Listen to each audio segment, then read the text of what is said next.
Had a bit of trouble putting the spacesuit on. Might have shrunk in the wash. Definitely not getting fatter. Anyways.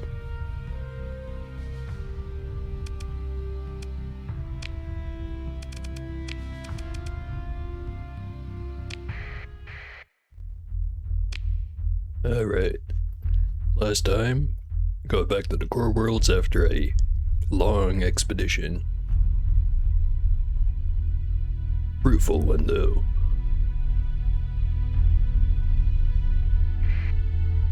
But I did have some changes I needed to do. Especially to these guys.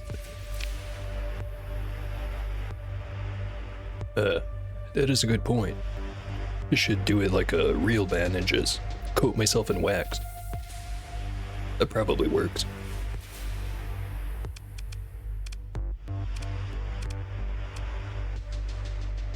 Alright. So this guy, since I know he's gonna charge in with the burn drive every single time, I should account for that.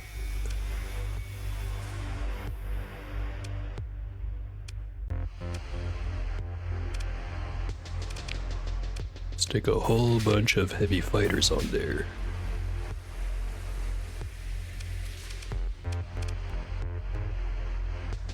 Yeah, get too close to a pulsar and you'll get the real candled experience.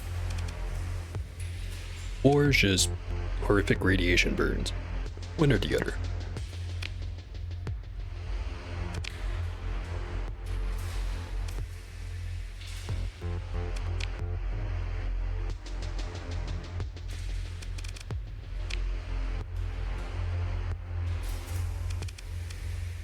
Gonna want to give this guy efficient weapons. So probably get rid of the hypervelocity drivers. Which I don't have any anyway.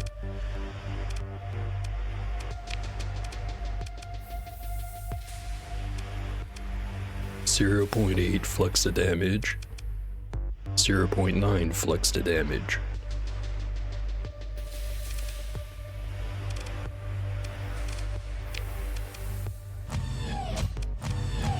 Slap some needlers on there.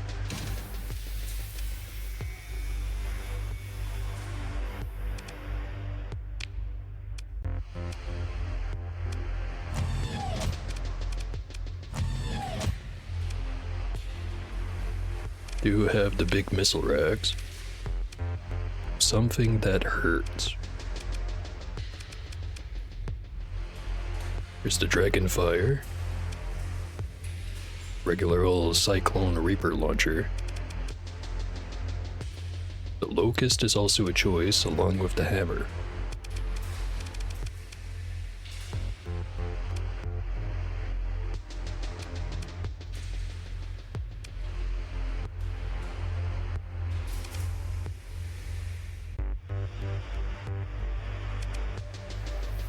Hard to choose. Let's try the Cyclones first.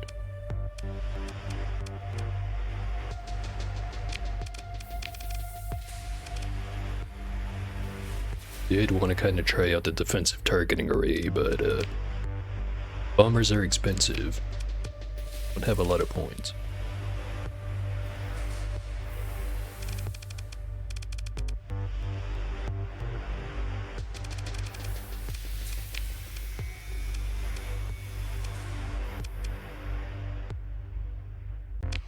Also stick point defense on this guy.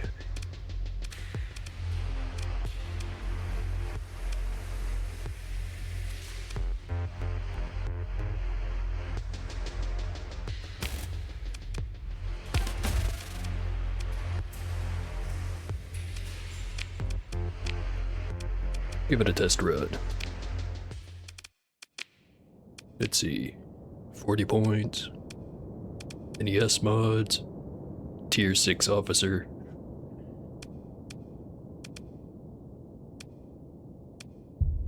Against an onslaught. If it can win this one, it'll be good enough.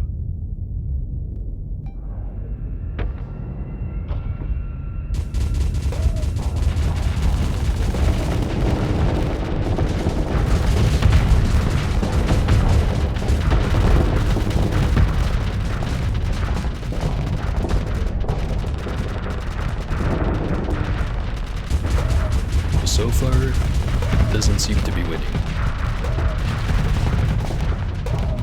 Managed to get one Reaper in there.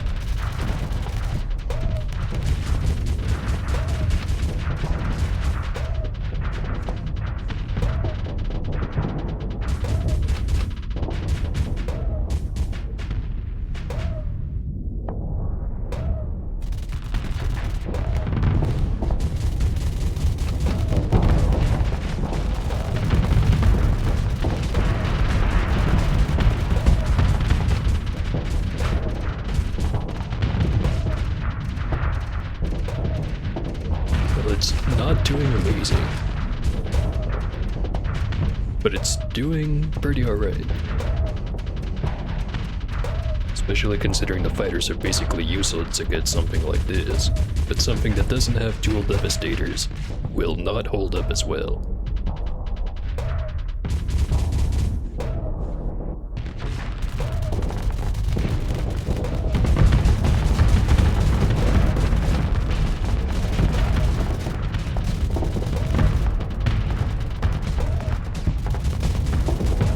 Definitely has me thinking there's gotta be something better than the Reaper launchers.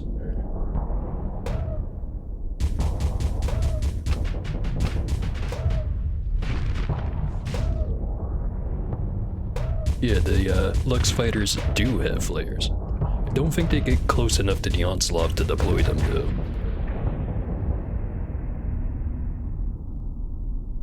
Alright, I think I've seen enough for this test. Let's run it against the donut.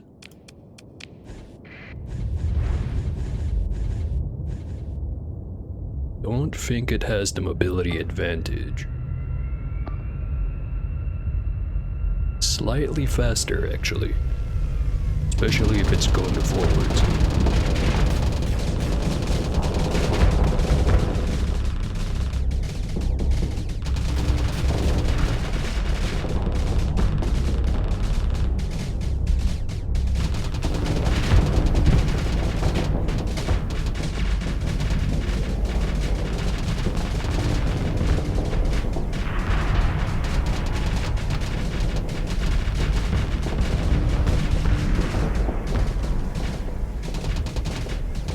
Yeah, right there with you on that, but I don't like the shape, but I do like the firepower.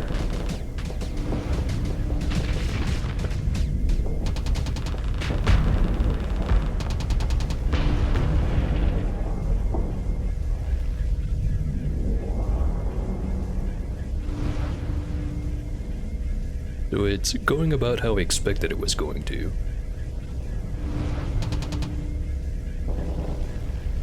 I think that's enough for this test.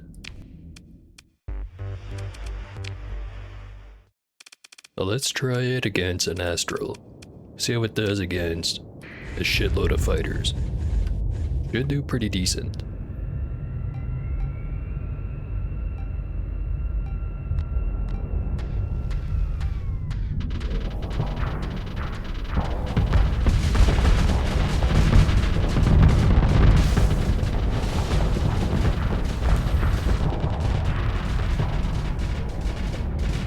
A lot of those missiles got eaten by the flares.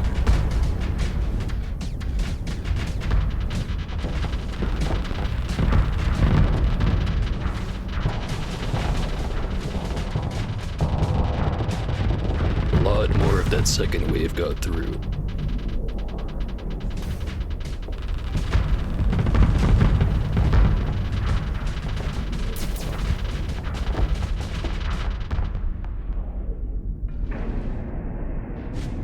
Yeah, it doesn't seem to be using them, so I should definitely switch them out. Because against a weaker enemy, yeah, I could see it using the Cyclones a lot, but if it's a weaker enemy, who cares?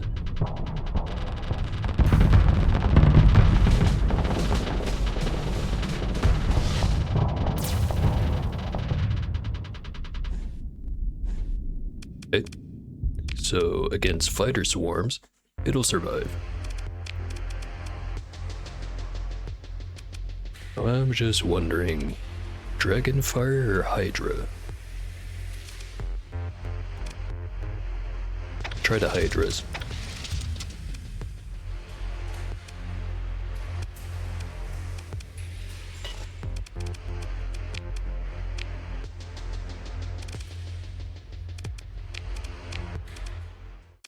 Go back to the Onslaught.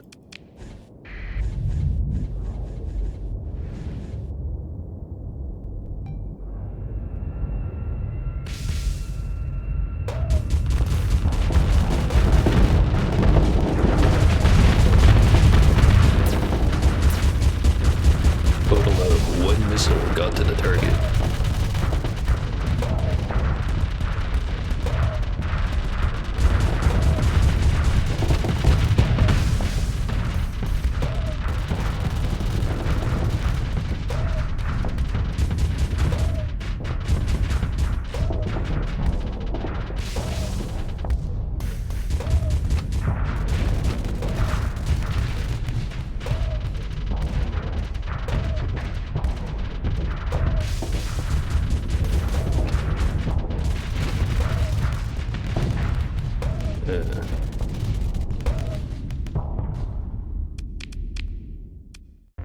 Hydra's not good enough to get past the point defense on this guy. How about the Paragon?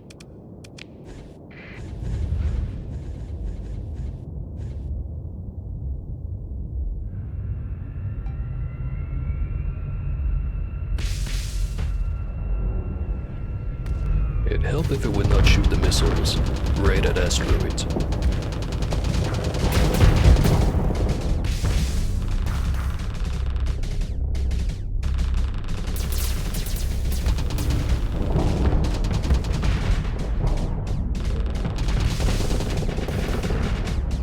Kinda glad enough that he's actually using the missiles in the first place. But so far it kinda looks like this thing is definitely not a skirmisher.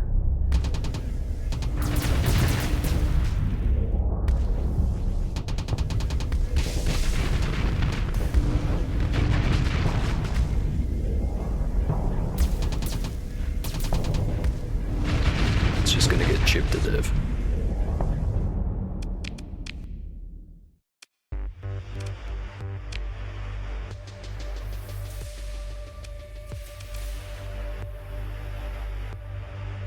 Heavy armor is built in. Integrated targeting is built in.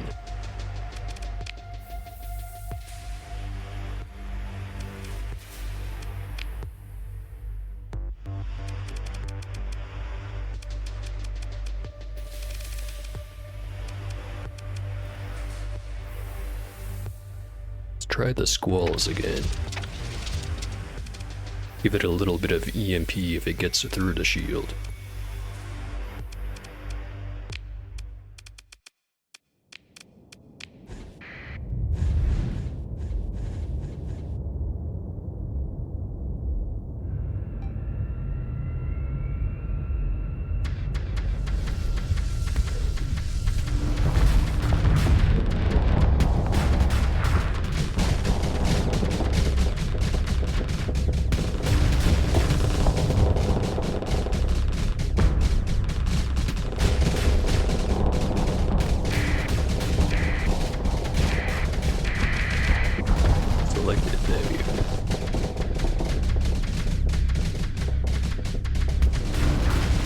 Seems to be doing better.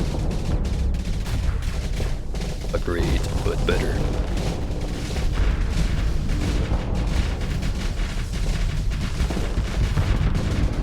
And considering the point difference, pretty decent.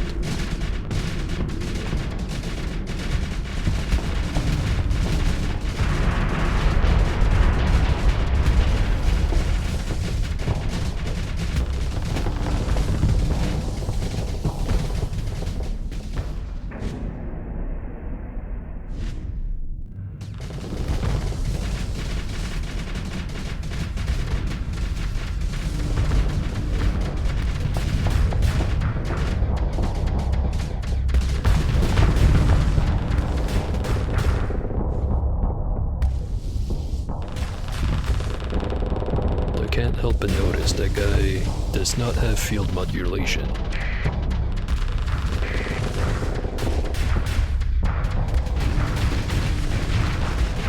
So not the hardiest target, but I think that's good enough. Alright, that guy's set. Now this one.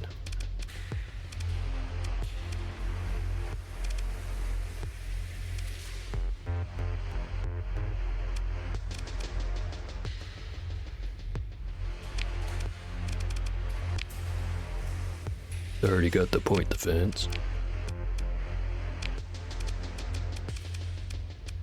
Black cannons are cheaper and do have slightly more range.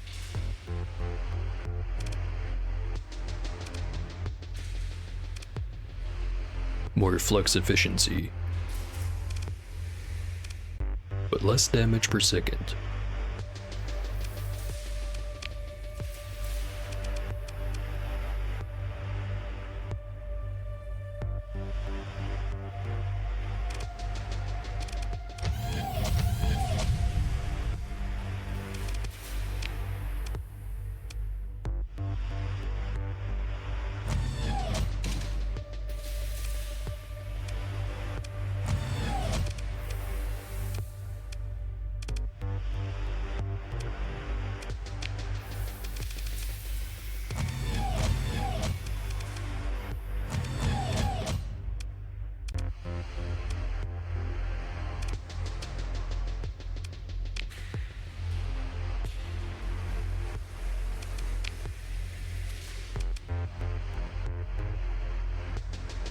I tried the Storm Needler, but it's got the armored weapon mount, so it'll just kind of chew through all the ammo and then not be that great.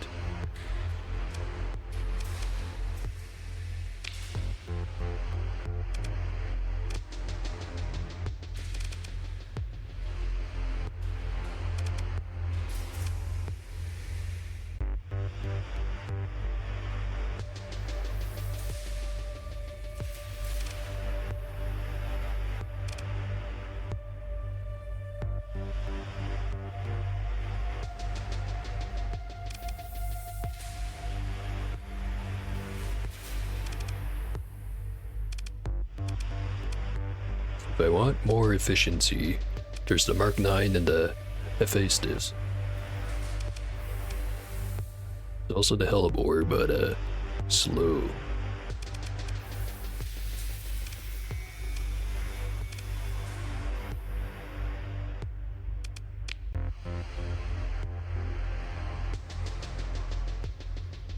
I'll try it with the Mjolnir.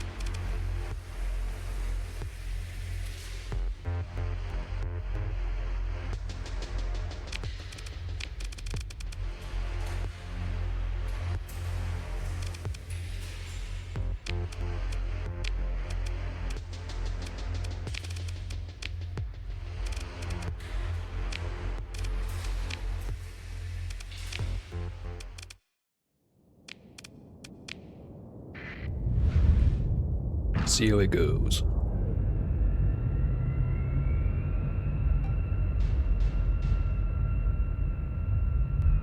Yeah, the best thing I've noticed about the Mark 9, which I should mention, is from the position of someone attacking an onslaught rather than using an onslaught, is it lets you keep the pressure up. Other than that, the other stuff seems to either do more damage, either to shields or to armor.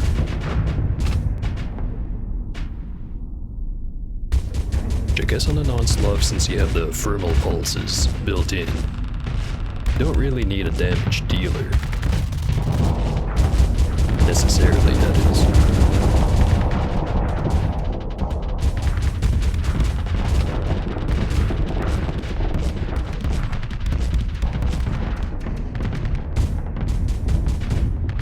In the face of your opponent.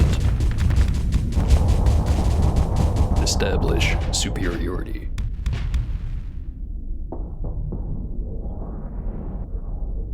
Shield is down, why aren't you going in?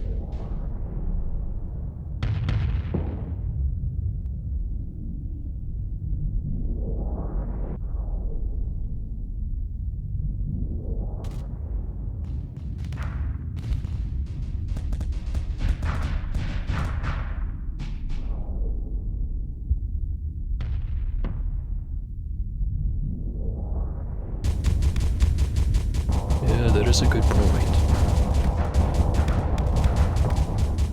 So an anti-shield like either the Storm Needler or the giant railgun would probably be better.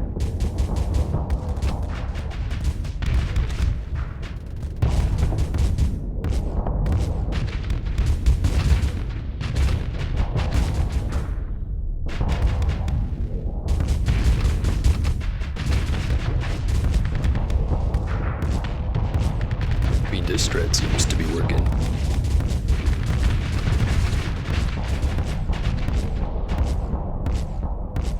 They've both lost their frontal armor, but my dude's winning.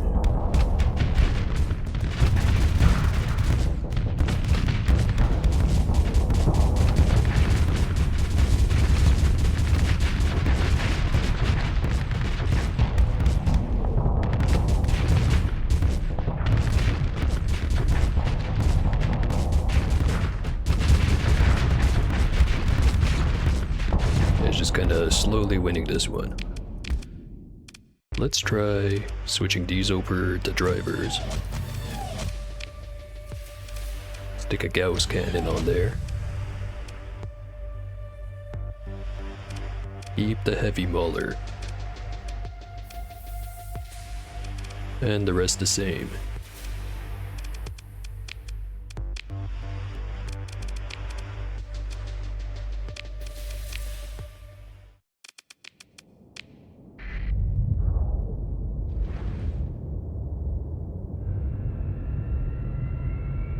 Should have a lot more range. That said, not going to be very helpful if my guy ends up on the back foot. If he's the one aggressing, however, it'll work a lot better.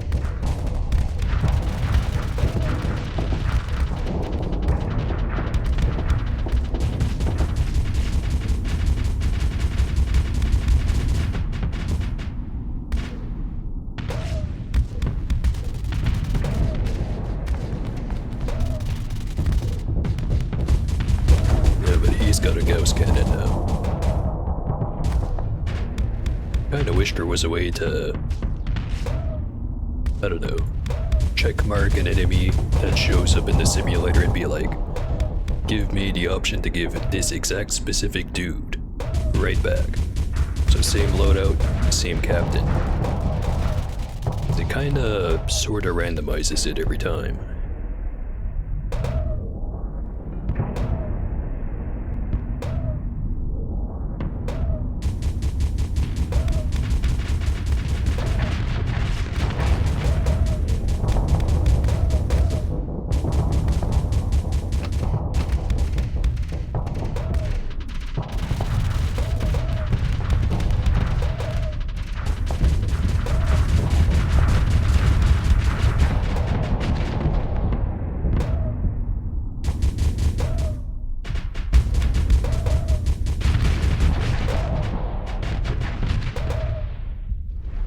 Through the frontal armor is dealing damage to the hull.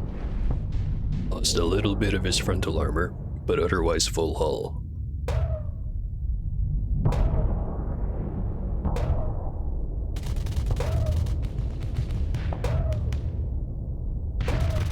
Yep, just two brick shit houses just slapping each other in the face. And they just keep going.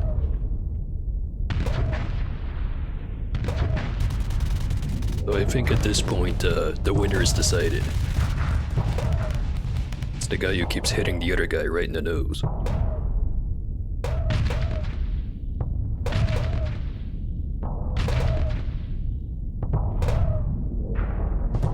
Alright, seen enough. Give it a quick test run against an Astral, see how good that point defense is. Should be pretty good.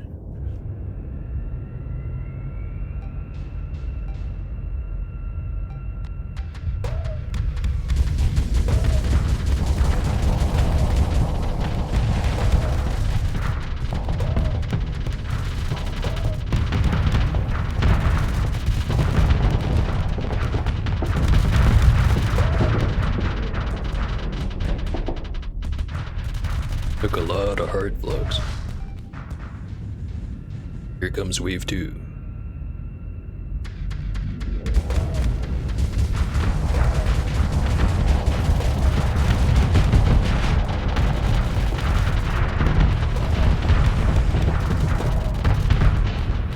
Went a bit better.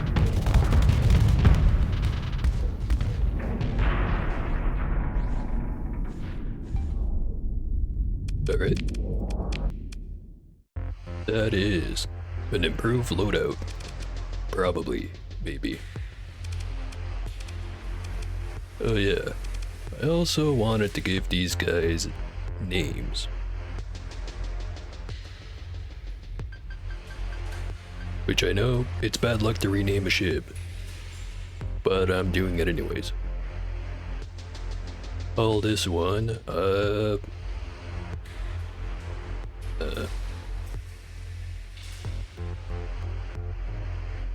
call them Rick. Blunt, not very elegant. Gets the job done. Surprised I didn't go with shield shunt. That is a good point. It's got all the other armor stuff. And that way I can also get rid of the hardened shields. Improve the armor by 15%.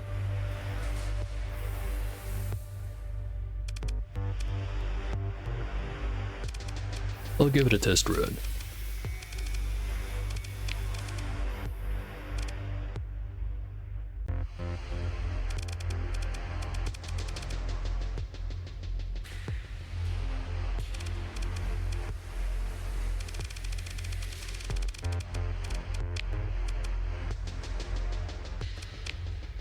Other thing I should give it is polarized armor.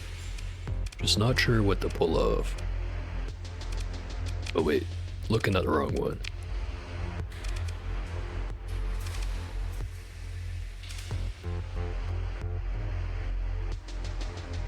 Keep impact. Get rid of target analysis.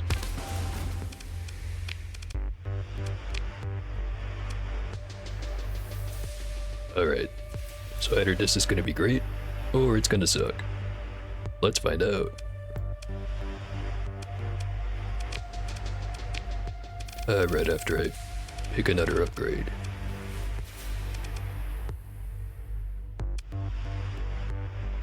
Alright, I do still have field modulation.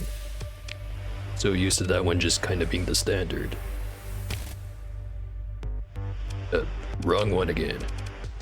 Not sure why when I click on it, it puts that one on top of that one. Oh right, because it didn't reorder it. I cannot reorder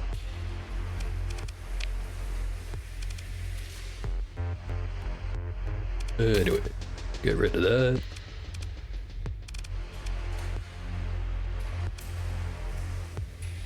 Could give it ballistics.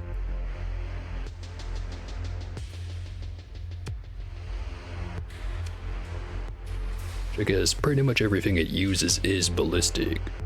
So 10% more damage across the board. Well, 15% more. More range, more projectile speed. Sounds pretty good.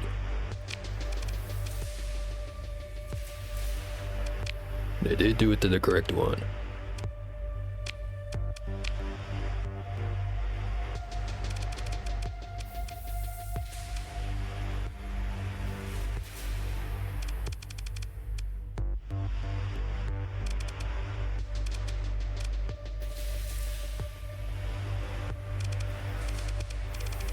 Don't need blast doors.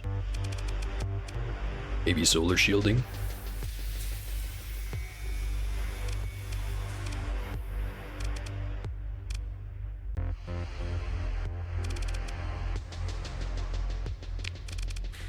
Yeah, we'll try that. 10% energy damage reduction, and also the 75% reduced damage from hyperspace storms. As if I got the chance to pick which ship took that damage, right? I complain too much. Alright. Go kill him.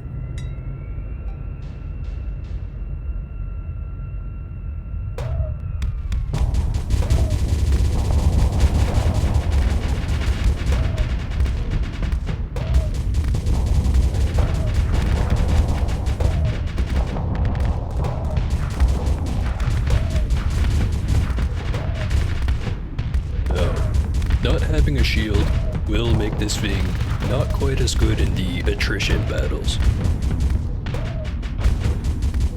But it does mean that the upfront performance will be much better. Supposedly. So check out that Fenry.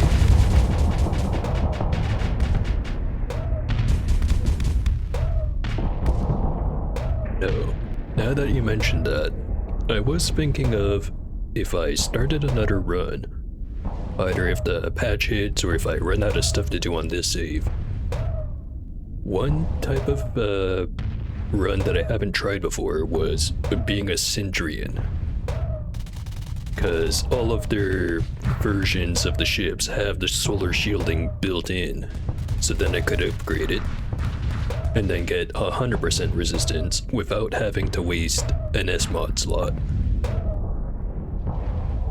So, sounds kinda like a gimmick, but a gimmick I'd be willing to try.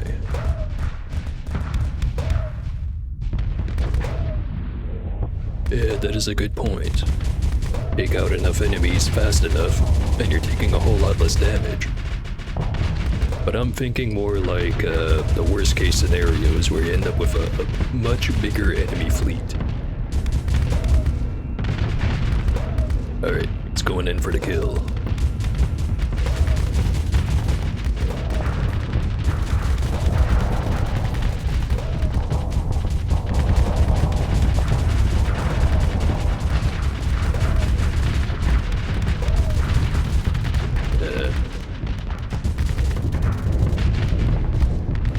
Didn't get too much done, and the armor on the front is starting to tear off.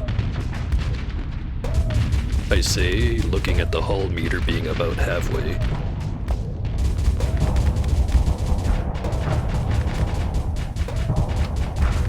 Guess ultimately it doesn't matter too much if this guy dies in combat.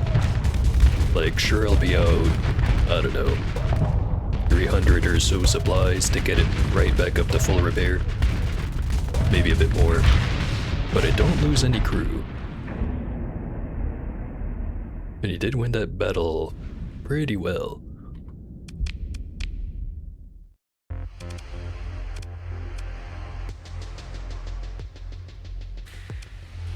I'll keep the current setup, test it, see how I feel about it.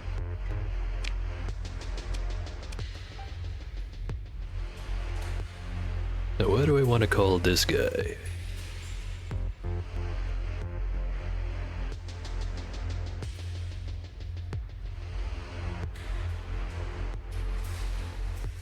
Just waiting for the flash of genius.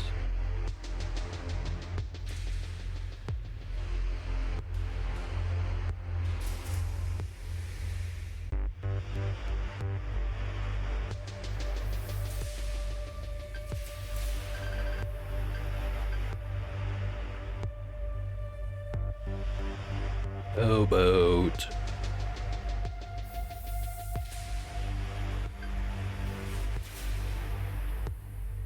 Eddie? That's a better one than I was thinking. I was gonna call it Misplaced. Just based off of that first time where I turned around in battle, looked at what it was doing, and it was surrounded by a bunch of drones, and then it died. But Many is definitely more heroic sounding. Alright. Then I'll do one more. The flagship.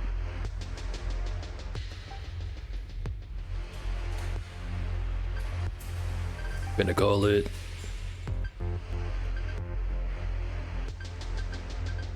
Bottle. as it catches the lightning.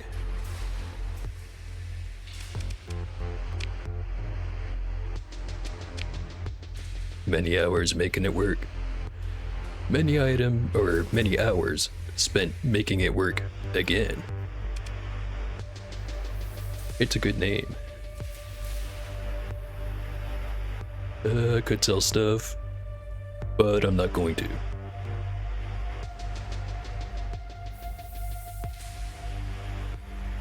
It's still hostile to hegemony. Yes. Alright.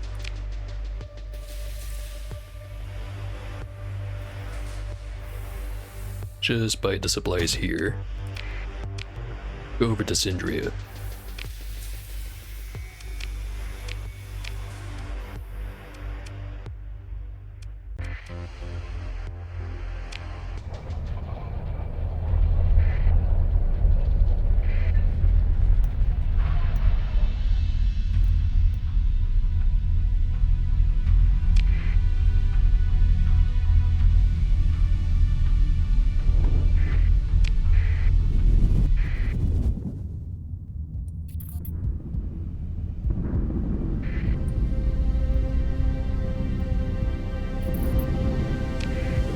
Been hitting the wrong button. Smashing A, wondering, hey, why are you back on course? Then I realized I was smashing Z.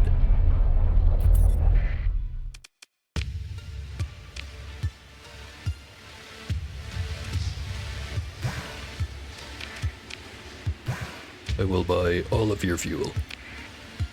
Thank you.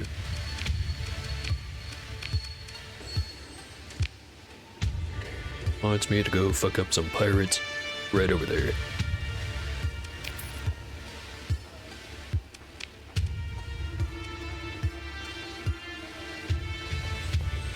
You have a bunch of unexplored stuff over that way. Maybe I go do that. Not that I'm hurting for money right now, but what's a little bit more on the pile?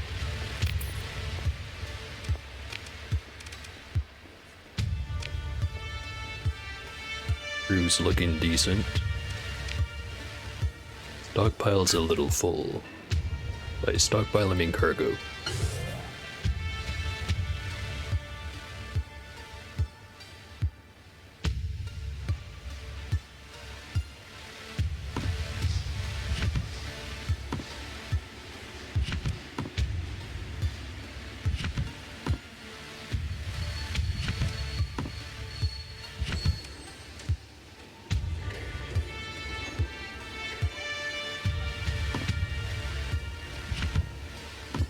The trick is, earn enough.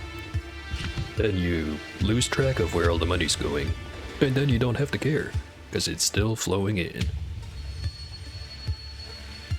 That's assuming you don't have one too many skill issues along the way, which is more than I can say.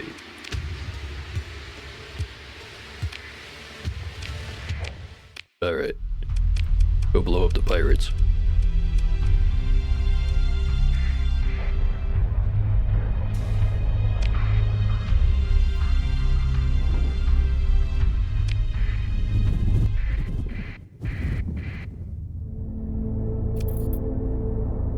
Right here.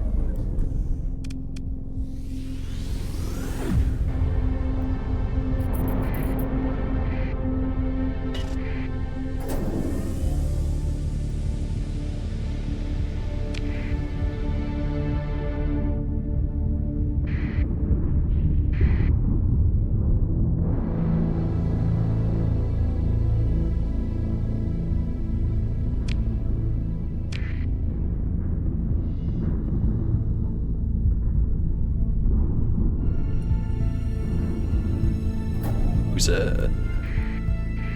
It's a bunch of pirates. I, got some things to test on you. Send in all the big boys. And a couple of meatballs. And maybe just one.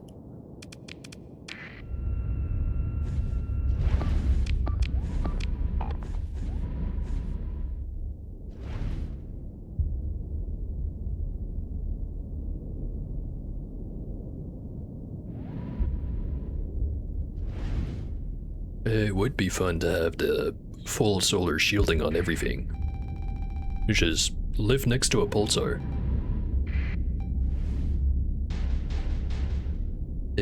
On one hand, you wouldn't take damage, but getting flung to the other side of the sector every single time would get old pretty fast. A blue giant, on the other hand. Now we're talking.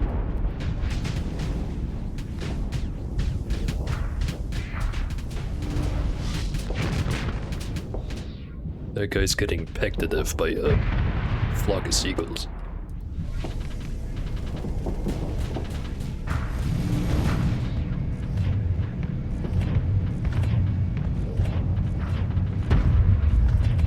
Just sprinkled some mines everywhere.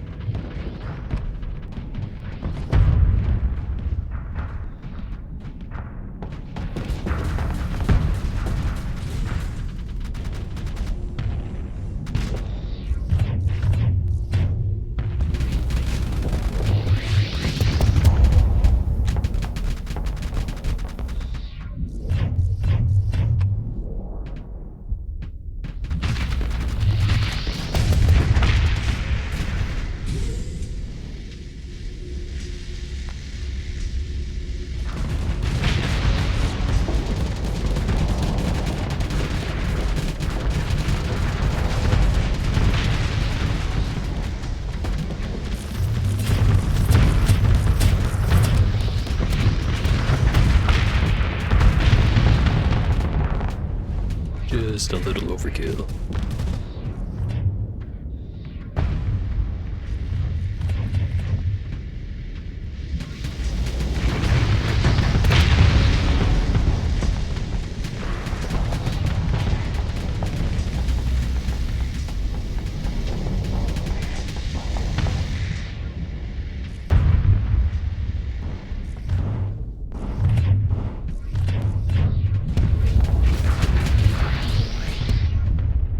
Nearly blew myself up.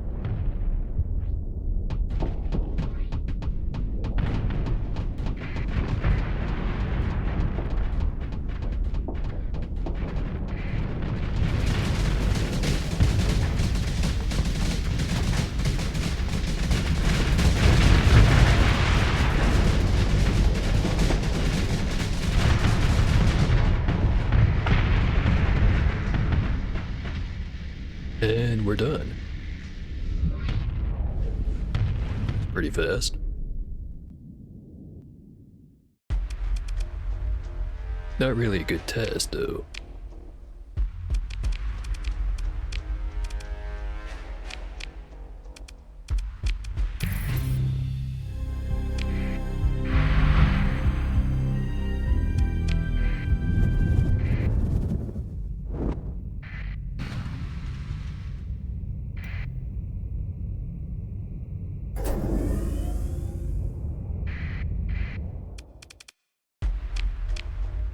Alright, this time, testing it for real. Send in the Anubis group, the two automated ones, and the bubble.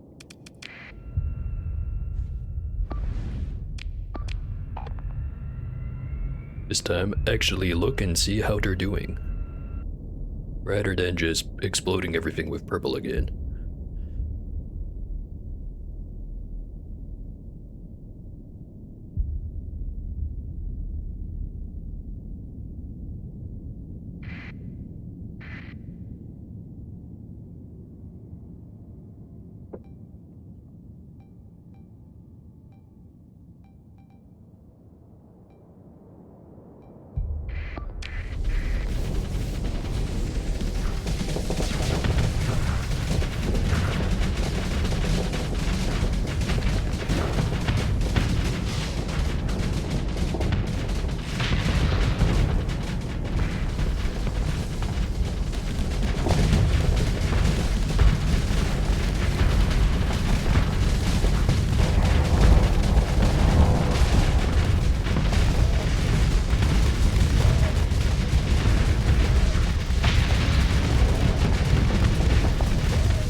Raiders are definitely picking these guys apart.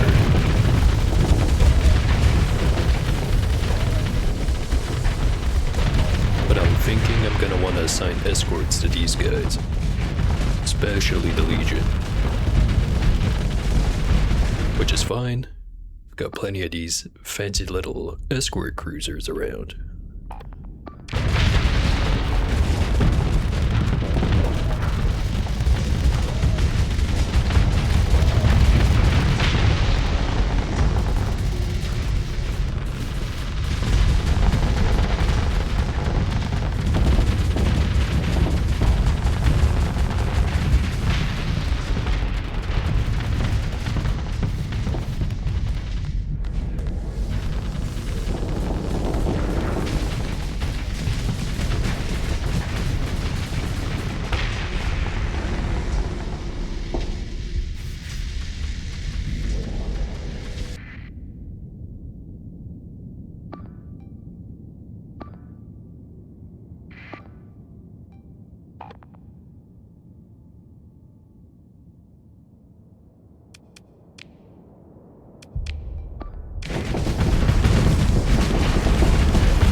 No flaws detected.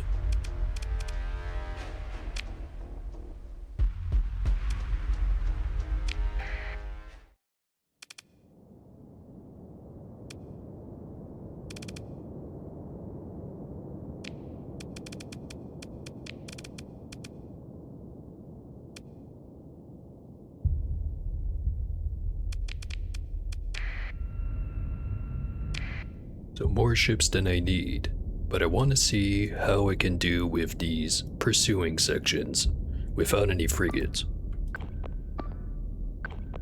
So I got another save I've been using where I do have a bunch of frigates, specifically a bunch of Tempest and a couple of Hyperions. Usually, they work pretty good for these.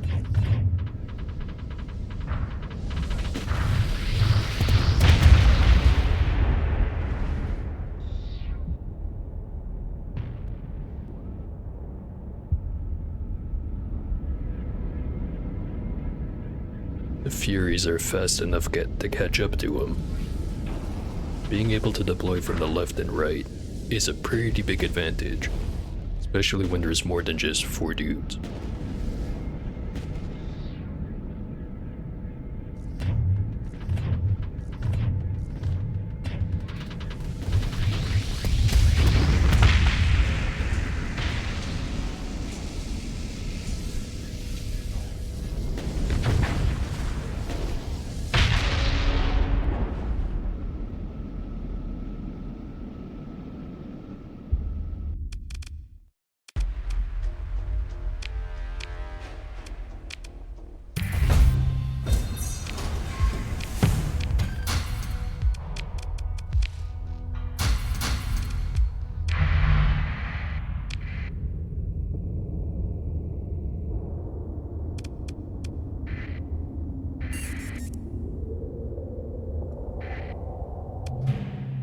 Jeez, there's a lot of pirates around.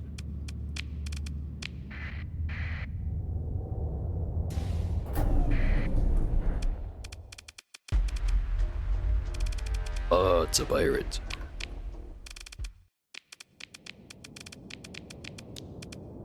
Let's try me, the 2 AI ships, and a couple of escorts.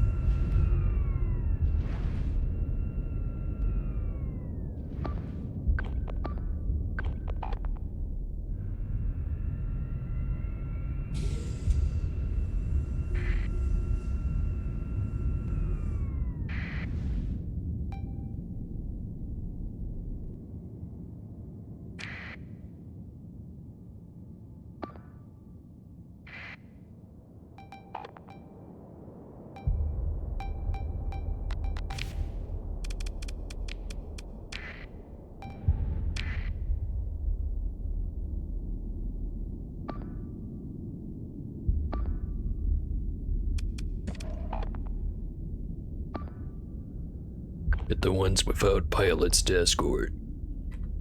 The other ones can just go off on their own.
Sure is a lot of them.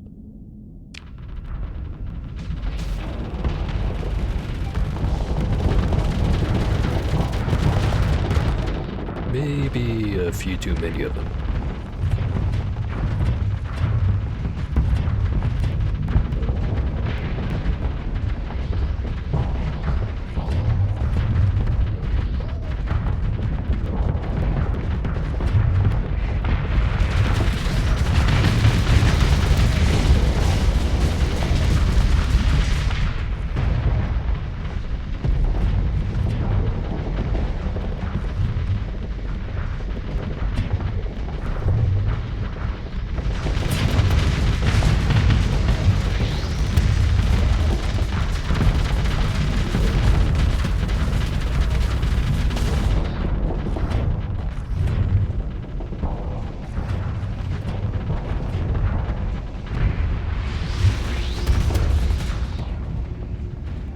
Get him.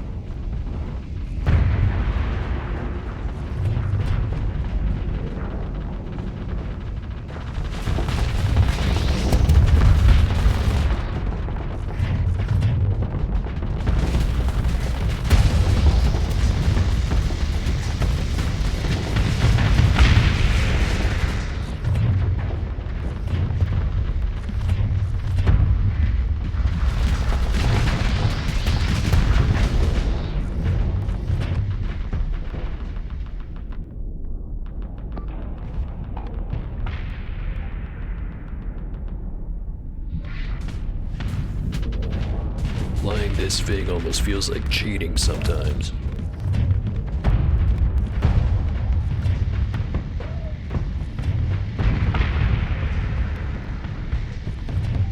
But it feels so good.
fat old fleet over there. And then the base.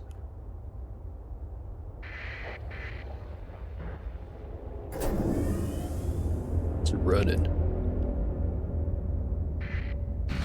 Didn't run far enough.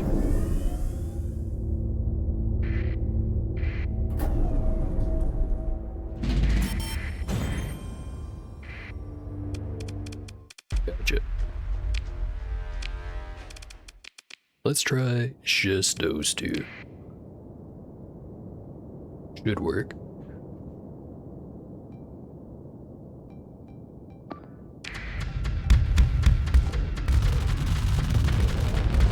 They've got enough fighters between them that the small stuff shouldn't be a problem.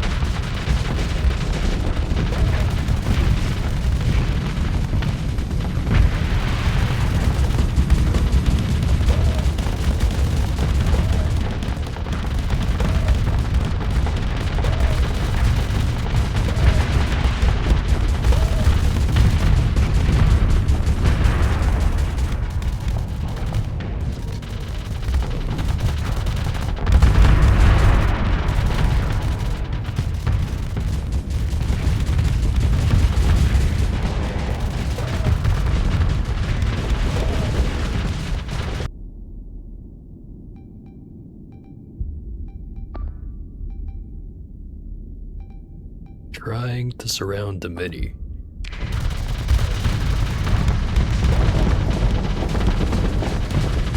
Doesn't seem to be going well.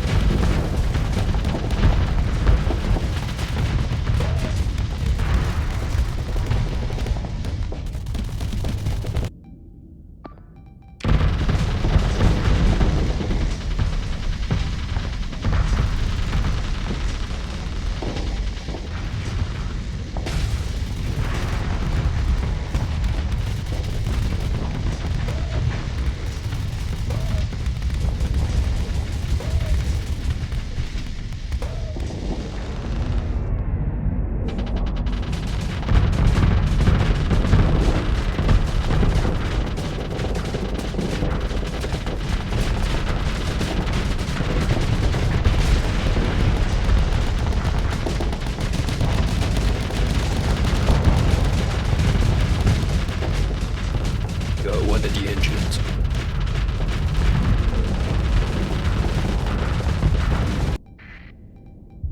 Hull is starting to go down.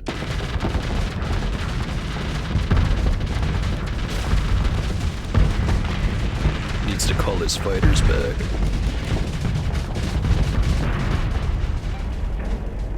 Or maybe he doesn't.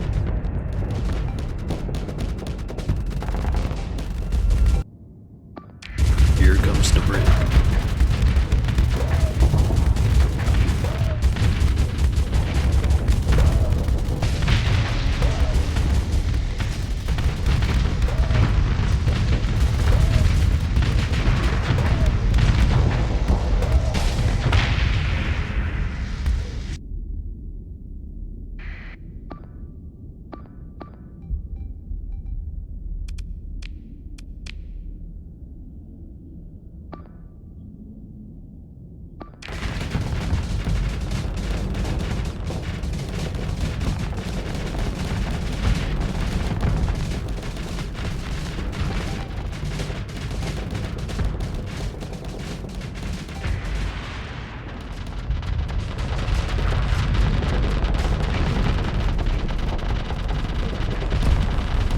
I'm pretty sure I stuck some thrusters on there.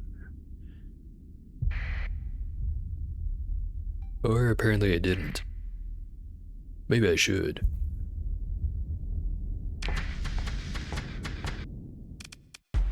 Boy, is the turning slow.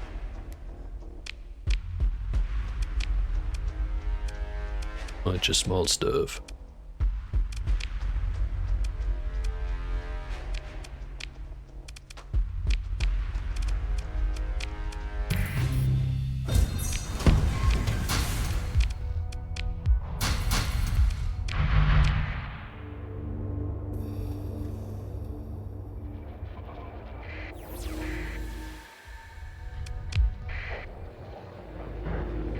That's more or less all I'm gonna get out of this place.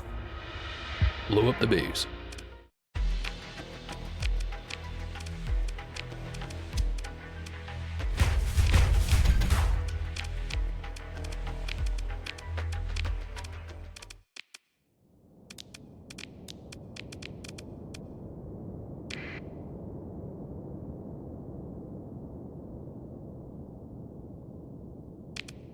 I'm gonna go in there too, just to supervise.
Right up in there.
Not sure if I'm gonna trust Minnie to partake in many more station raids.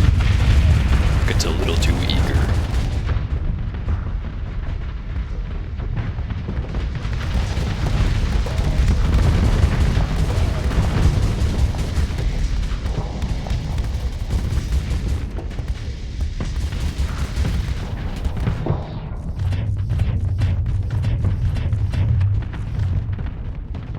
Go do some cleanup.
Watch it explode in slow-mo.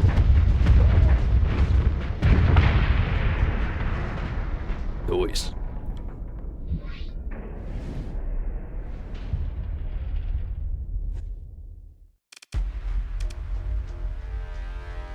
No escapees.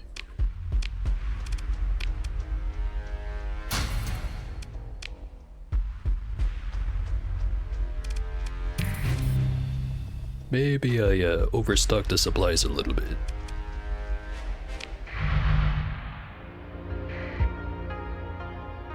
Wait a bit for the repairs.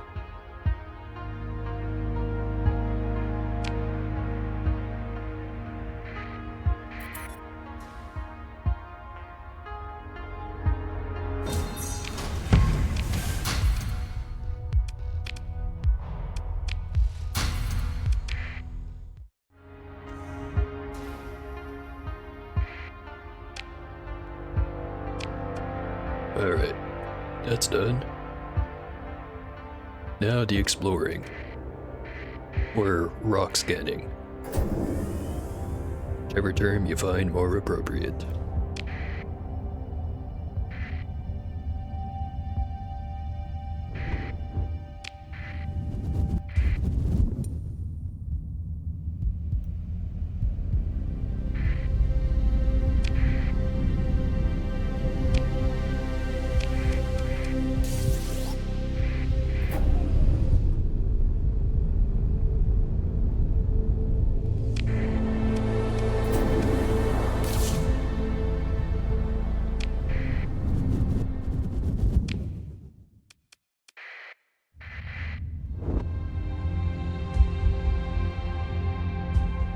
Delta Marathon.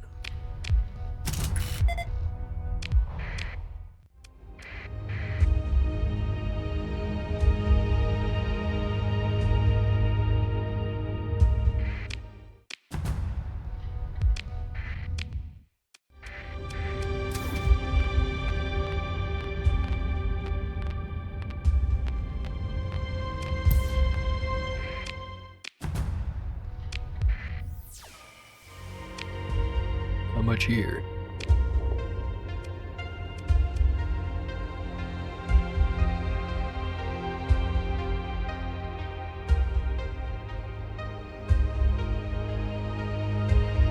So I'm thinking, gonna go up, back down, back up, and back down.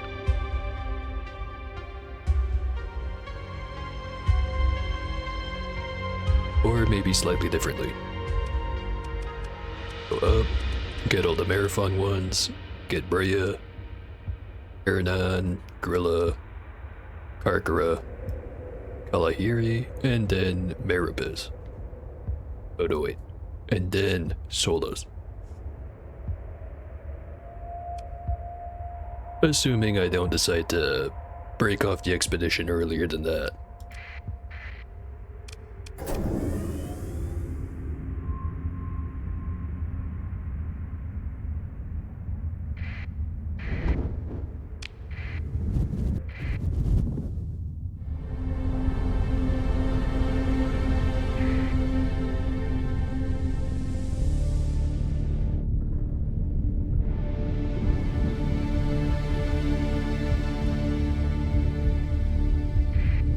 Oh, another fleet. Not pirates. Slightly disappointed.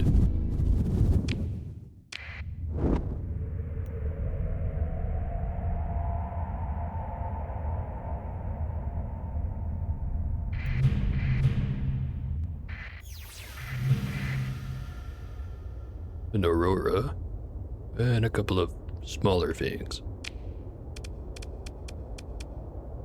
Don't really want to get rid of any of these.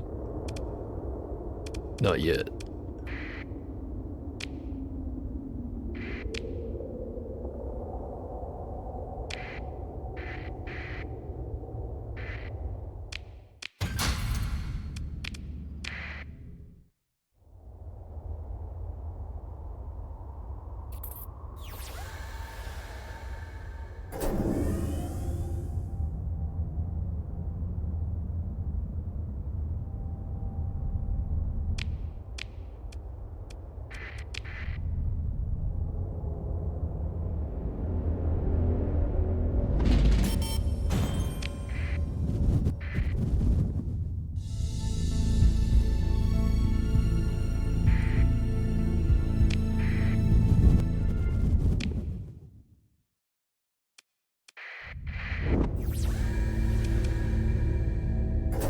Epsilon Maravon.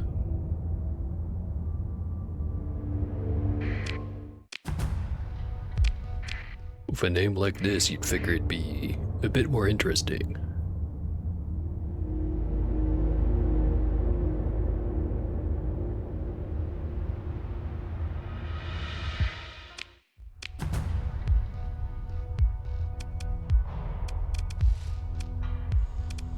Try classify this one as a Mark V, or Class 5.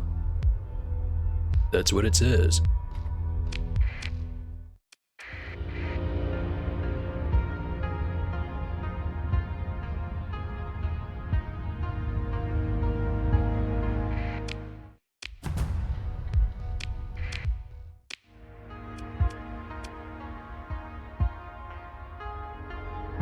Apparently I've already been over here.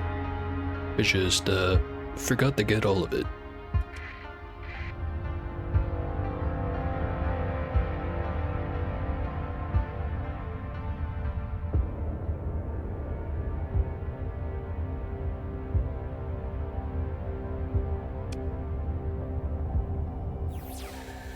I just realized it says slowest ship is a 7. Which would mean these two.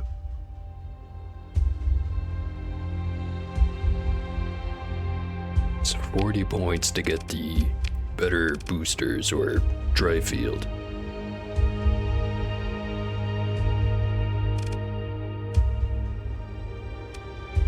That's a lot of points.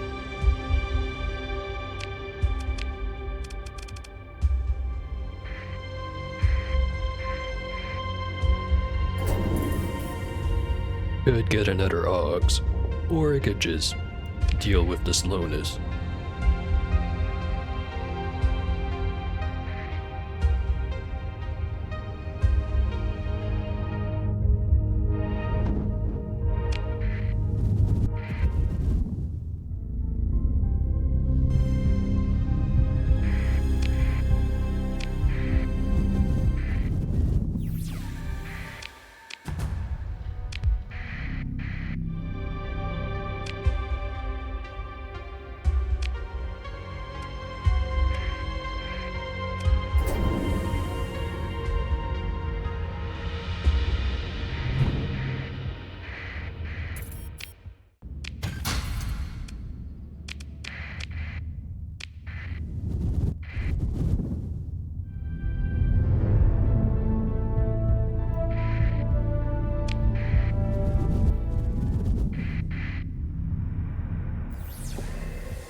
No fancy rocks in this one.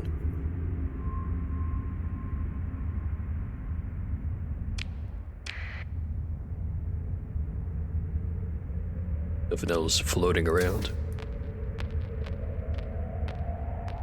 Doesn't seem like it.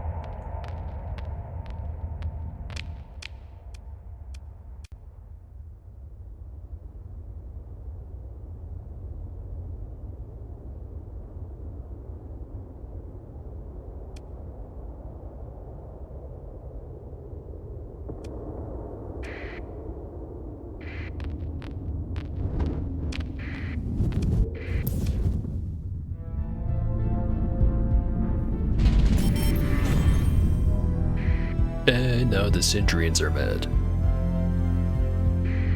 Not my fault.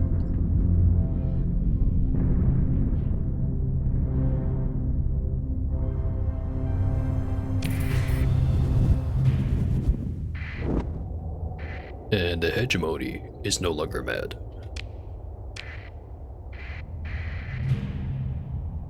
Well, as long as I have some source of cheap fuel, I'm all good.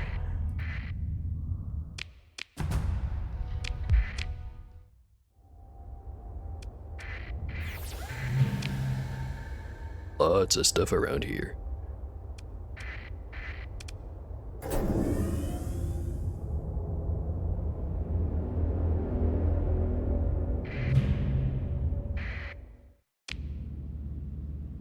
Tradition Wing Blueprint.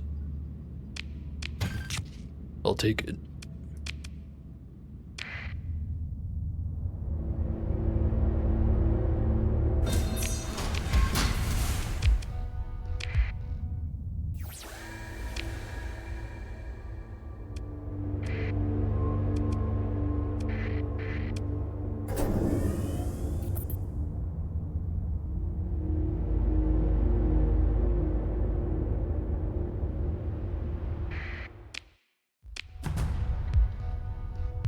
Some ruins.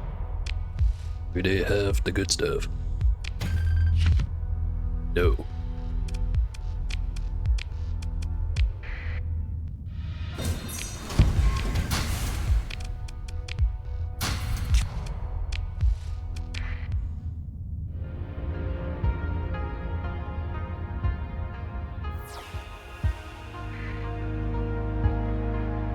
Just a couple of fleets orbiting the jump points. I'm sure they're not up to any kind of piracy.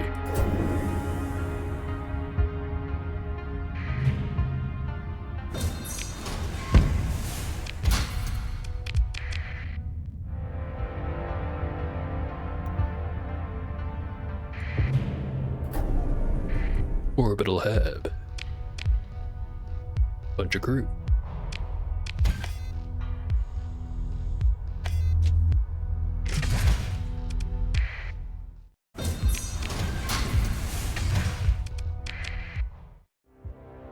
And whoever that is.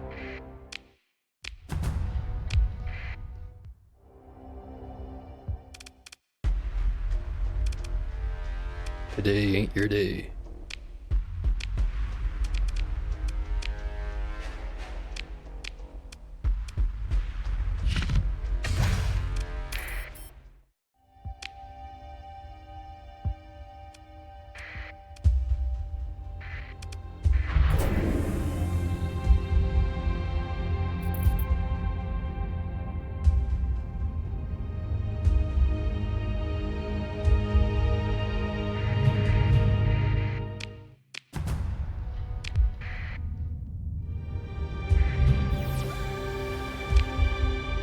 Just a debris field.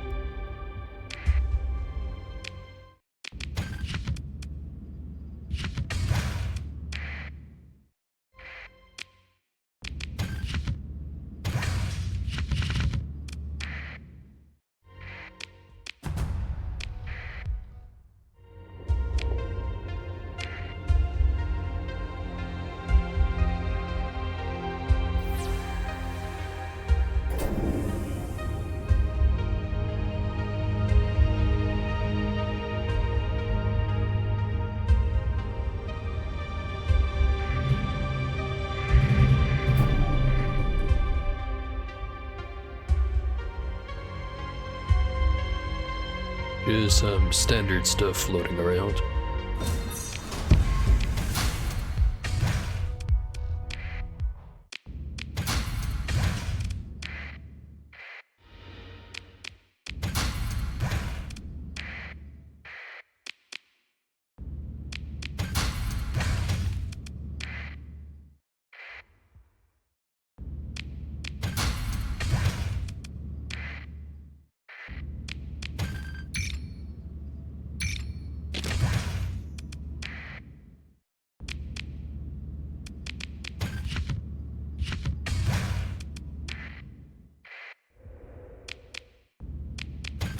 A little bit more crew. Won't say no to that.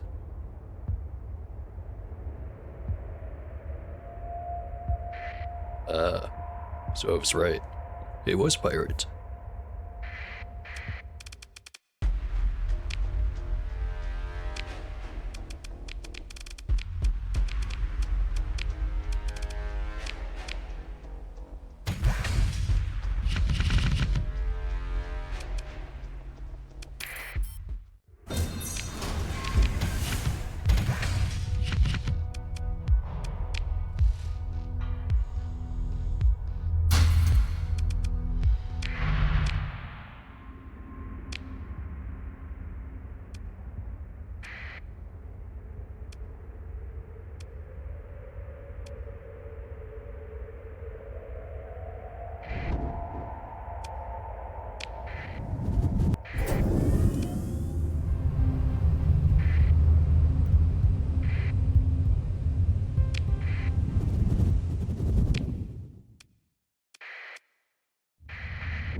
Gamma Brea.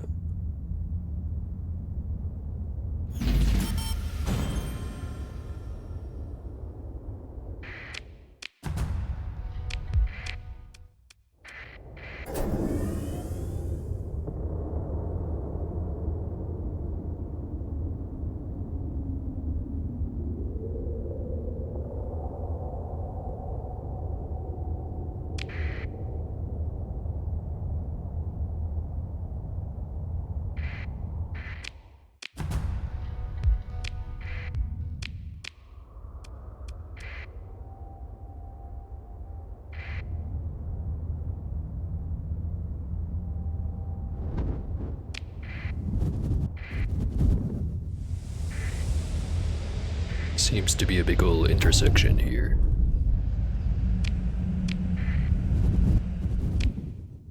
And not much else.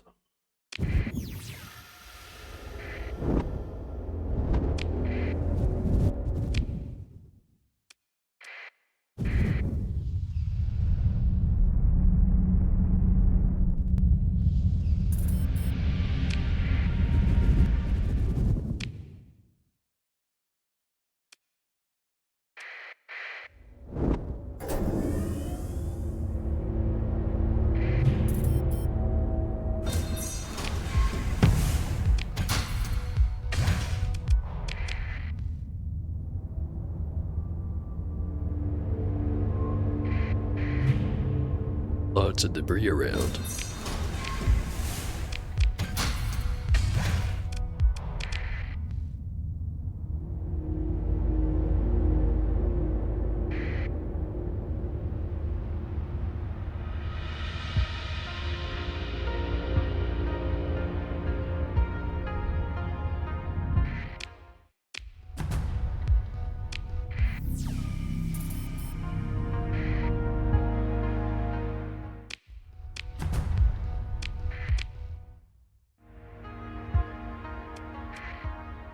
Take a loop around the black hole.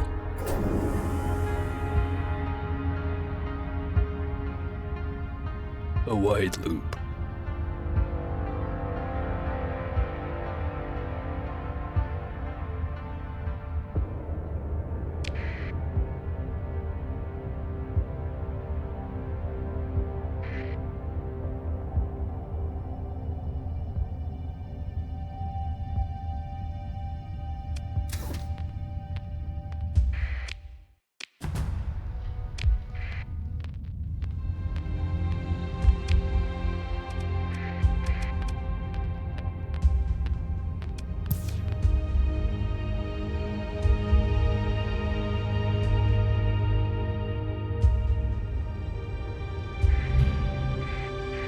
Minor weapon cache.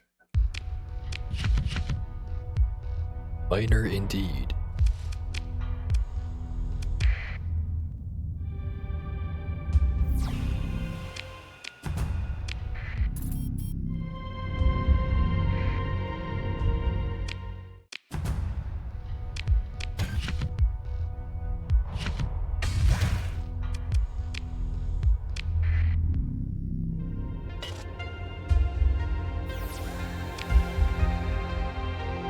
And nothing else. On to the next one.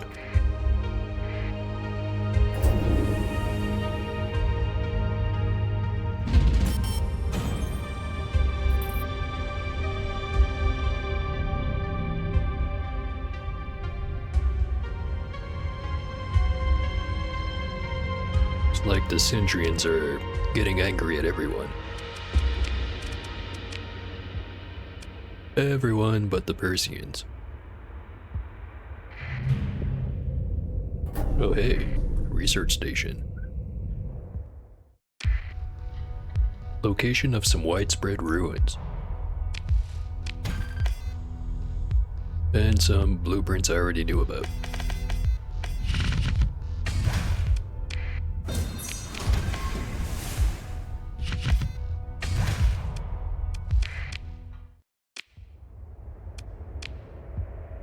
All the way over there.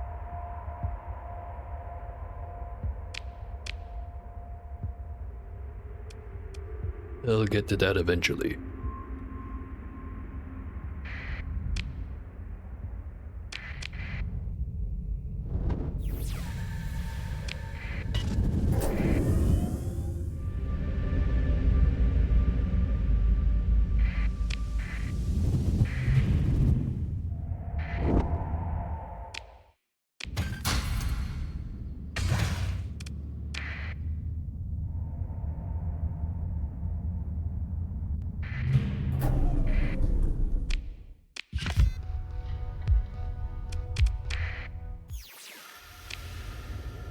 Lots of little things floating about.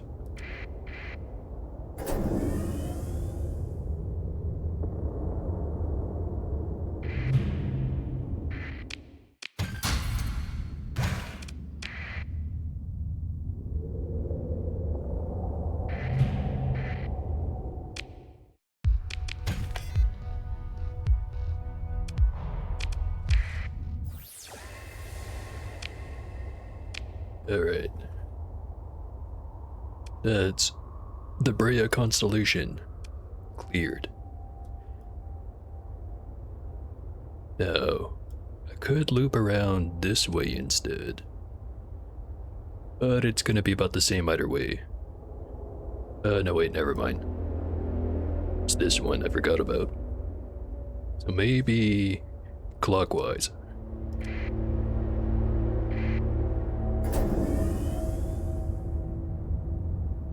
But before that, I think it's the perfect time for a break.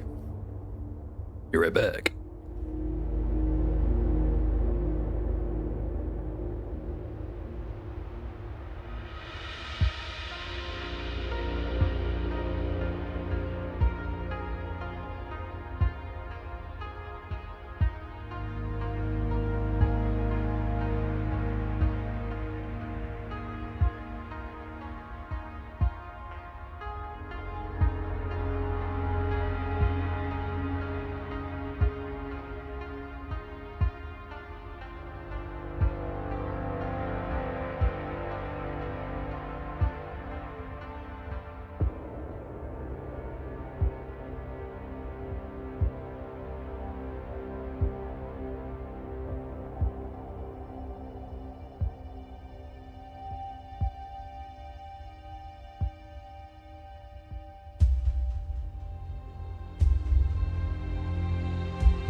Cup refilled.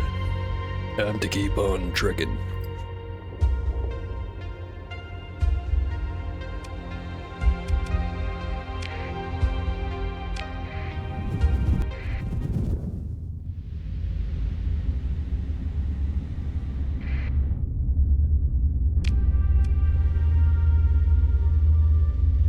Really do wonder if I'm gonna have enough supplies for all of this, though.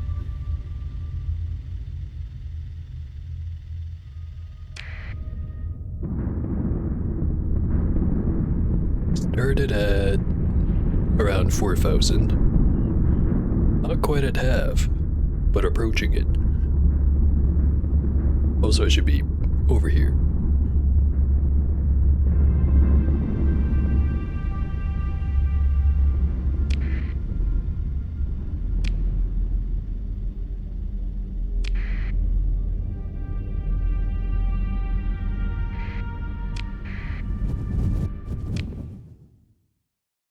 Big system.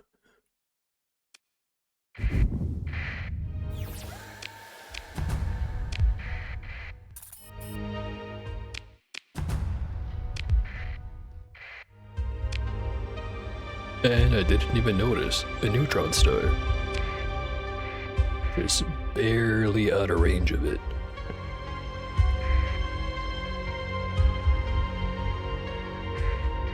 Funny you mentioned that. I don't actually have it started up yet. I was kinda gonna look at everything else, see if I can't find something better, as unlikely as that is. Although maybe I should just get it started. Got enough cash.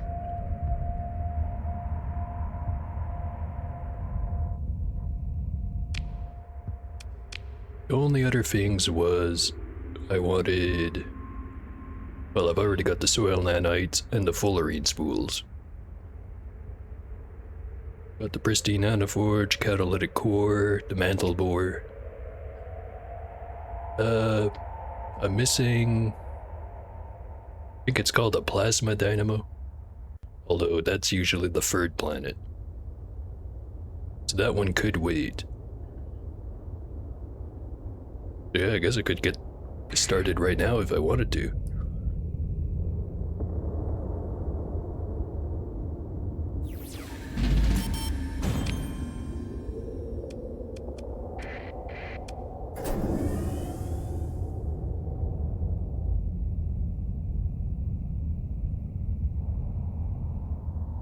Trying to think. I'll be very unlikely to have enough supplies left over to get the system set up. Was this one, Jana. Probably start with Third Bogota, the Tundra world. Get some farming going. Alright, the other thing I wanted was also the fusion lamp. Won't be able to make use of it until I get a colony with a whole bunch of volatiles. But it doesn't hurt too much to start slow. Especially since I'll have the soil nanites anyway. So we'd probably go that one first. Maybe this one, Tuba.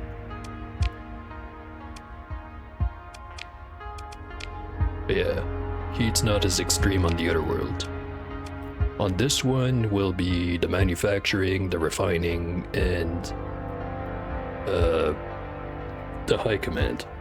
So I'd also need one of those arithmetic calculator thingamajigs. The ones that work better on the hot planets. Which I do not have one of those right now.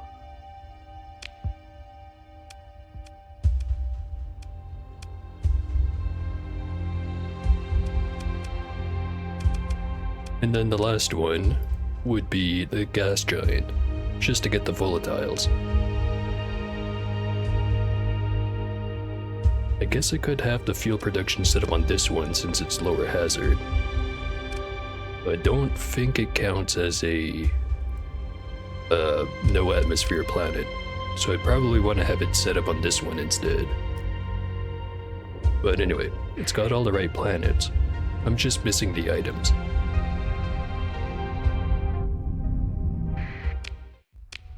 Which I could get the colony started while I keep looking for the items.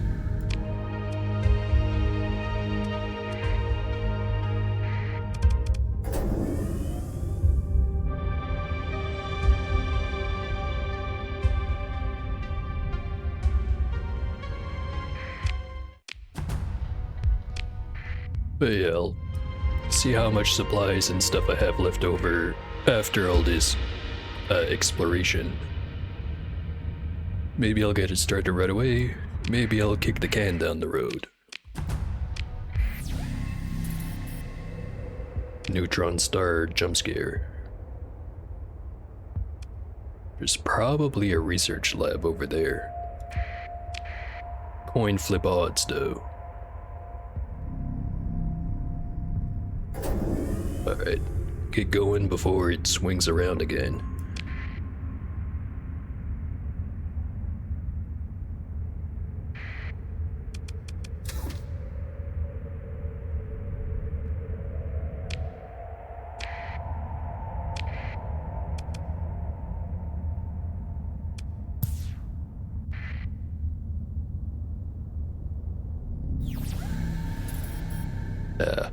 No research lab.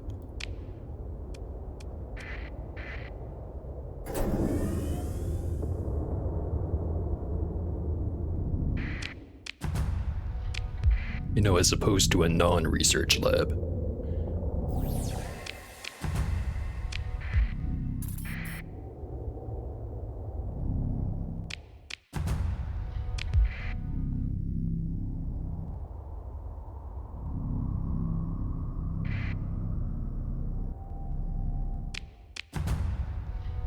Some ruins. Not much in them.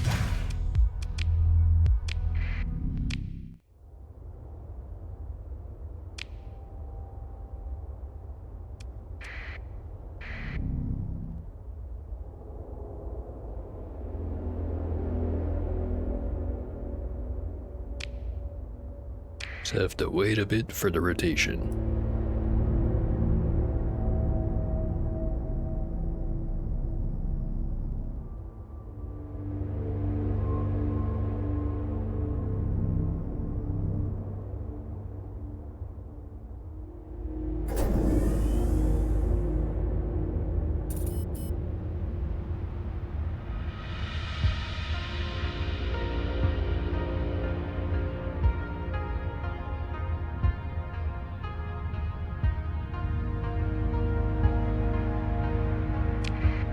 Here we go.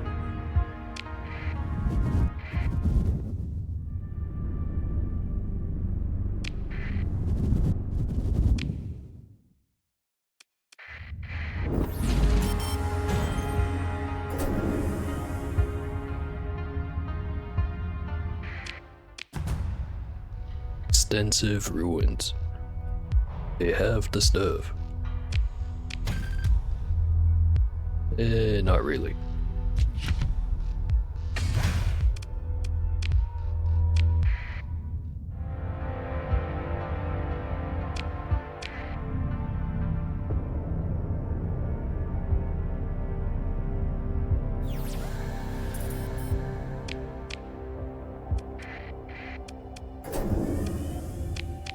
Also, fuel seems to be running a little bit low. Well, not that low, but gonna have to keep track of it.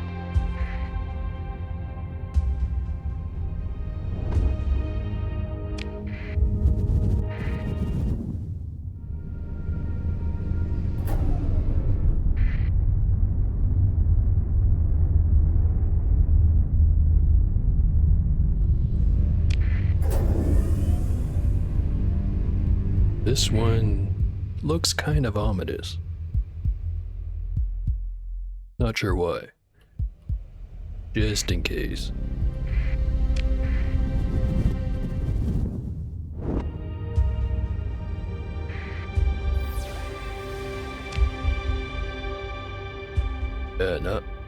Not much here.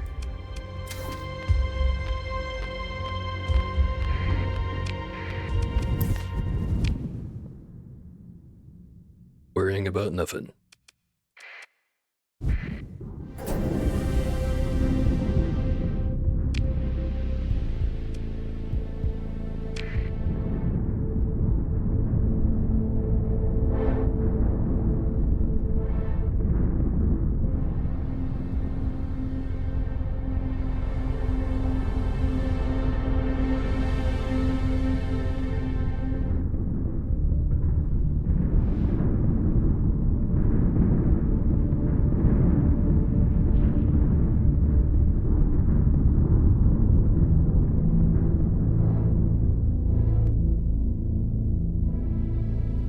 Think about it. Haven't ran into any drone ships in a while. So yeah, definitely have to start worrying about fuel.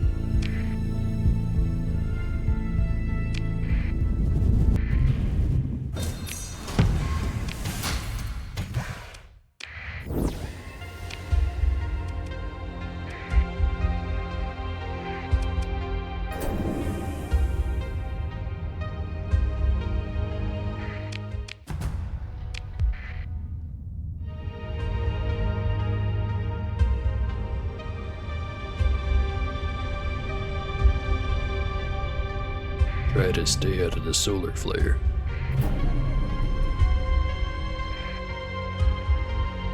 Now, of course, they stick a research station right in there.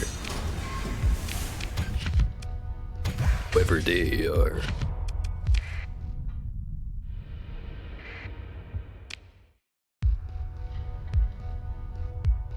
Transmitter inside the station sends out an encrypted broadwave signal. I'm sure it's nothing. Oh hey, one of the things I wanted. Cryo-arithmetic engine.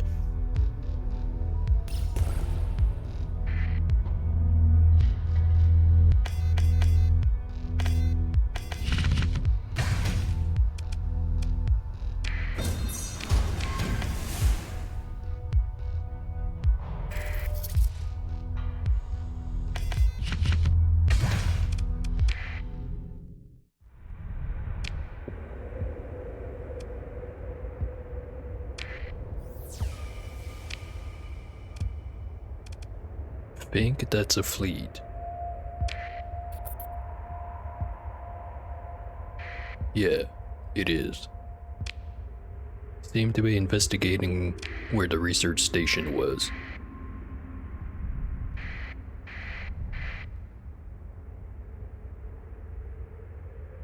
Really? All the way out here? With that fleet? You asked for it.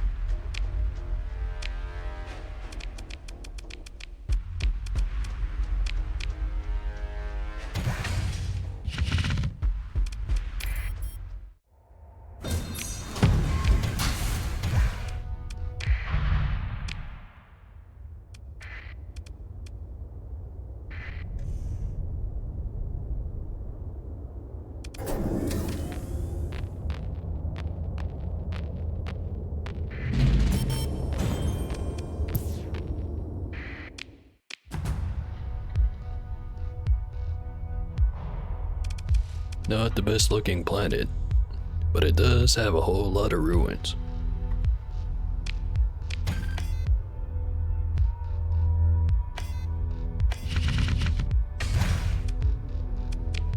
Sorta disappointed.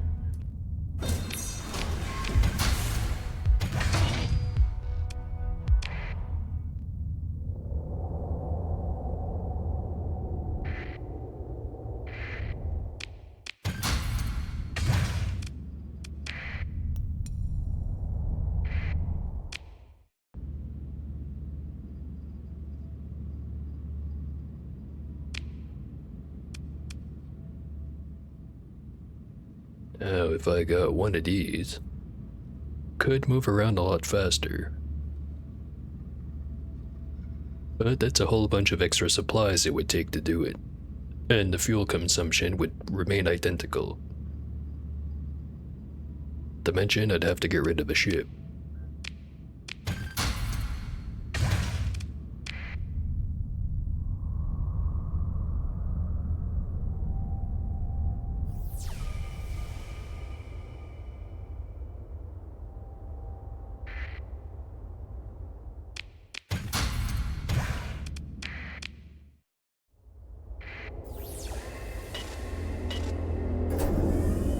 few more things floating around the star.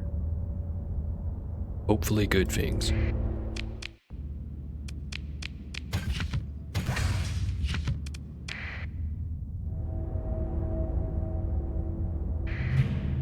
Mining station. Have the good stuff.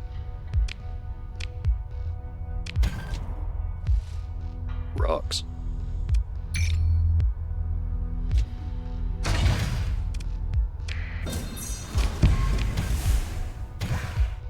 And an extra catalytic core.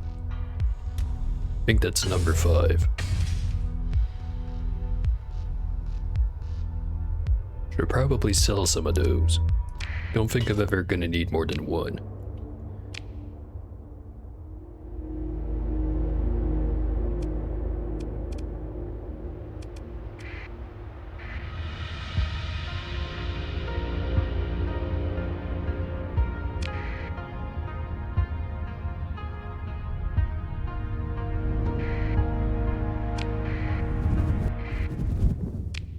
Now I'm gonna give this a quick save, just because if I'm unlucky with the finds for the next few systems, the supply and fuel situation might start looking kinda dire. Probably won't happen, but it could.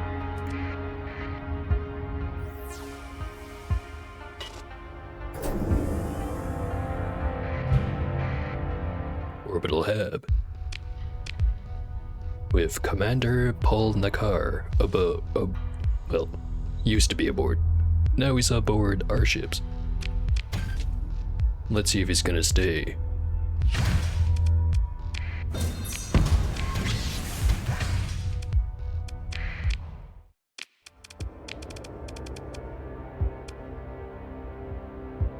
Helmsmanship.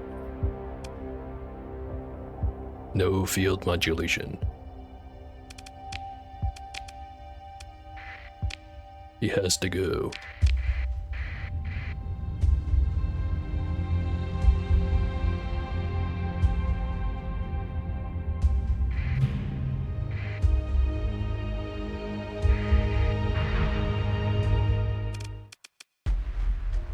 So you're up to some piracy, buddy.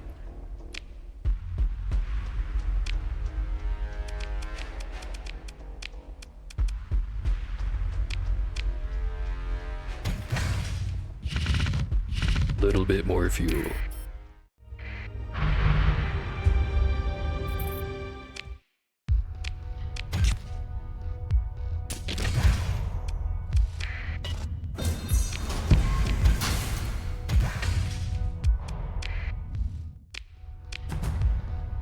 And some more extensive ruins. What's in there? Bunch of organics. Don't need it.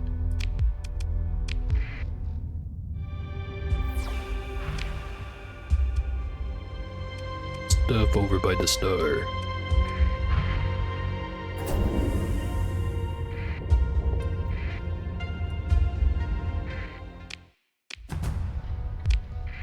A freaking big solar flare.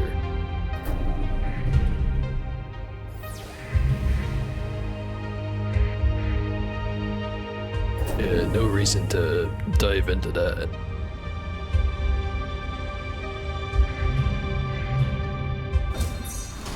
Third orbital habitat in this place.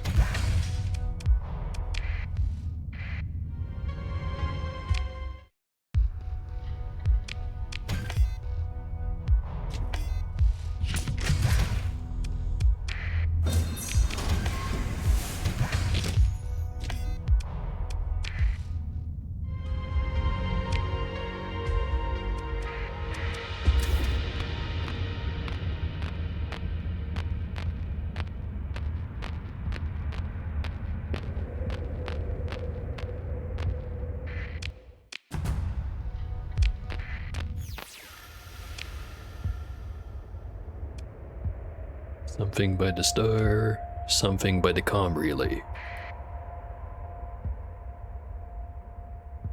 Probably just another derelict. Yeah, kite. And whatever that is. Probably a fleet. Seems like it.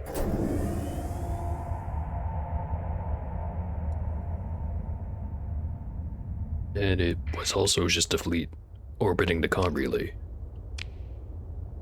Alright, done here.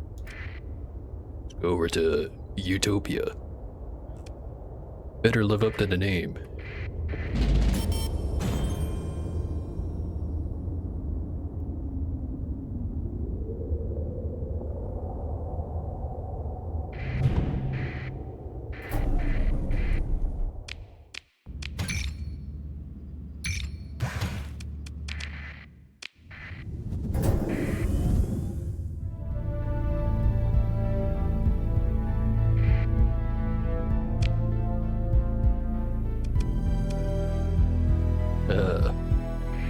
It's one big system.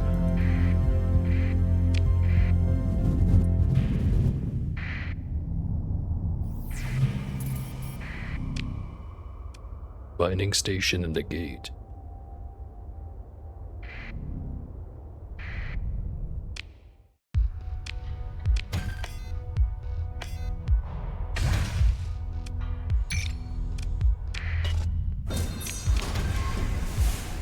Another pristine nanoforge.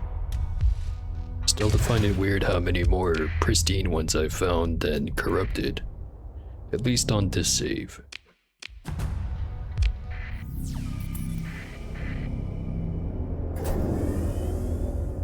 Got another save that I do off stream, and that one's a lot more typical in terms of corrupted versus pristine.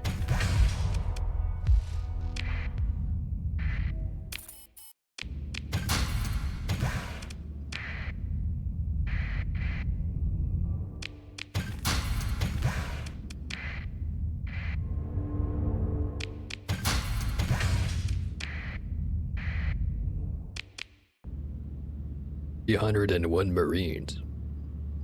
That's a lot of Marines.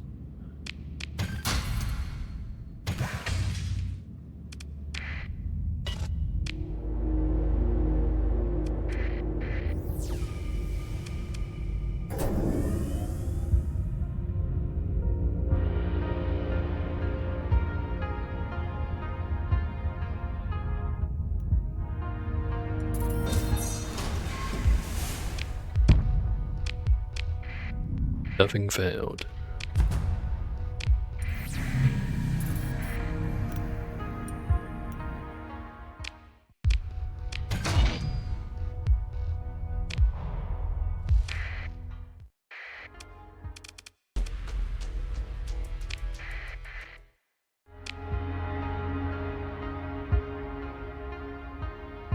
What are the odds there's something down here? Not likely, but I'm gonna look.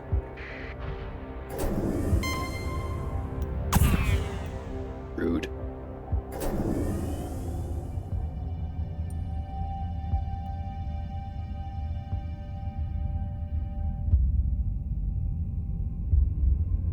There's something. Equipment.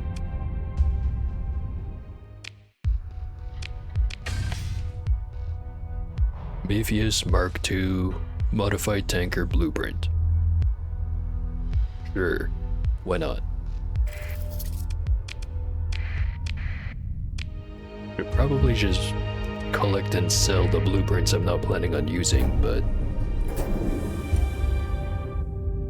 what if, for whatever reason, I suddenly decide, actually yes, I do want to use the big piece of shit covered in missiles. It's probably not gonna happen, but what if?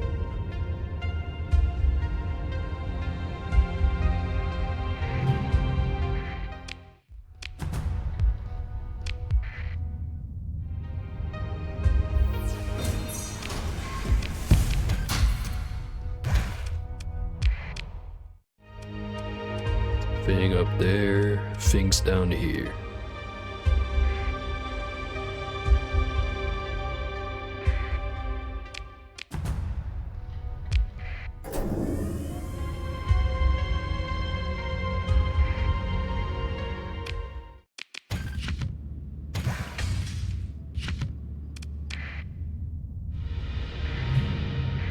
Orbital lab. Quantity of heavy armaments.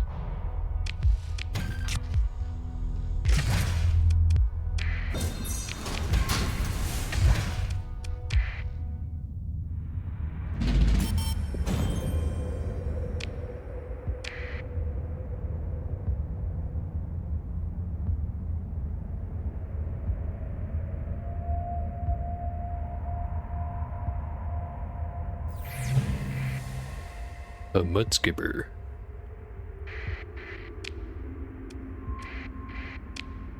Just swiftly moving on.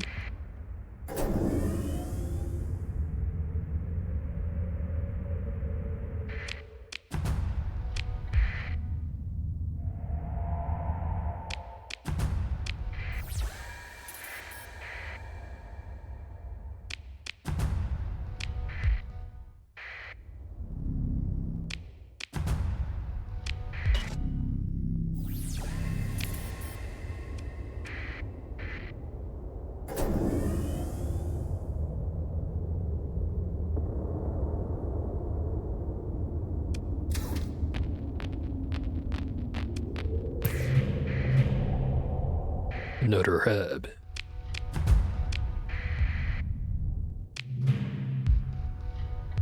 Survey data for a Class 4 desert world. And lobster.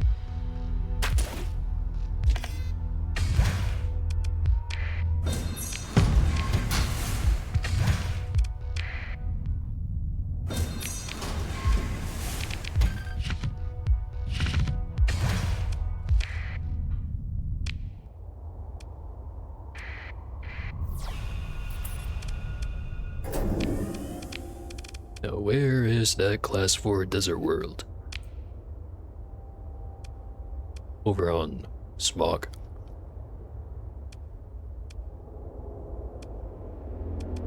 I'll get there eventually.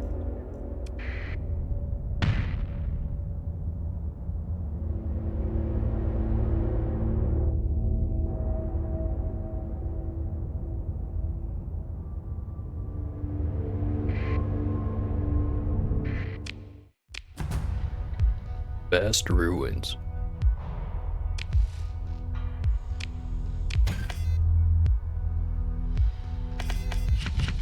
Just a whole pile of food that I'm gonna let float around in space because I don't want it.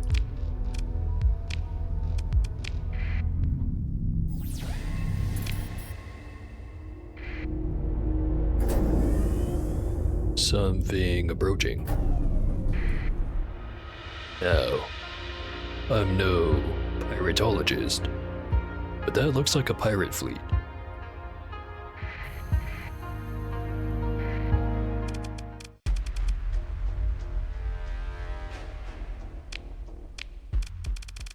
Looks like I'm not gonna have to worry about fuel. Send in all the big boys.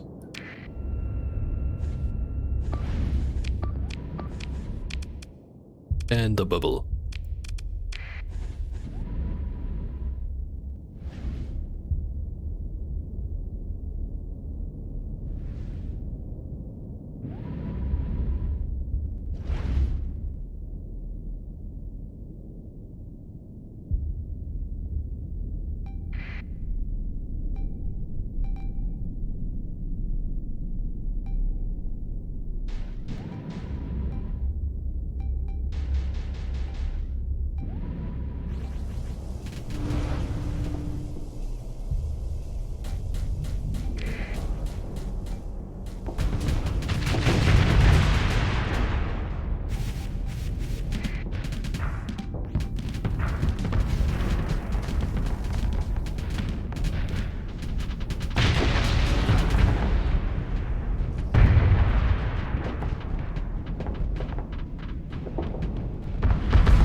And just like that, The fighters disappeared. Now the rest of them.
Where'd the rest of the fleet go?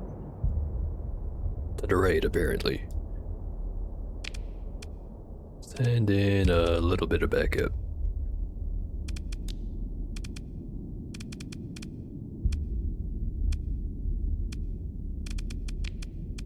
One meatball.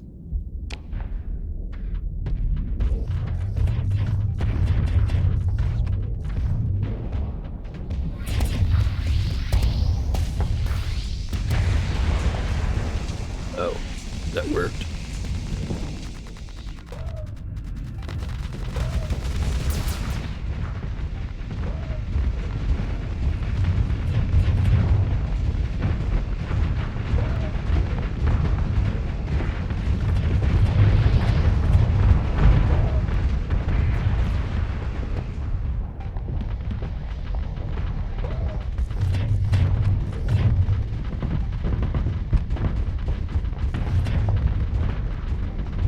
Force upon him the choice.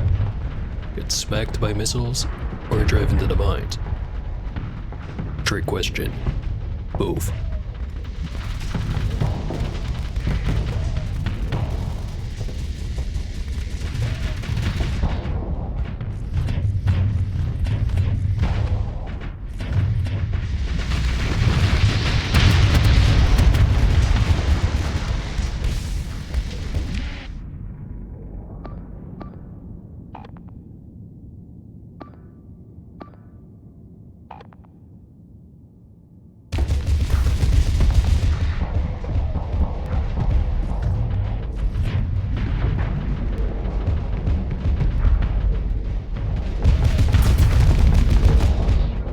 Time to decloak.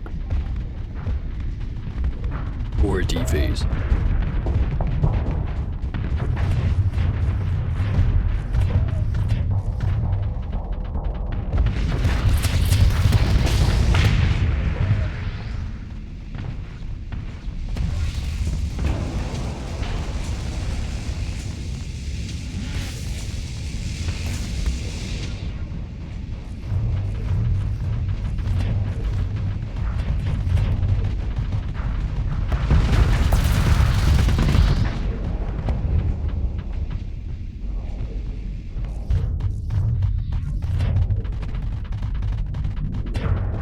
That guy's actually got good point defense.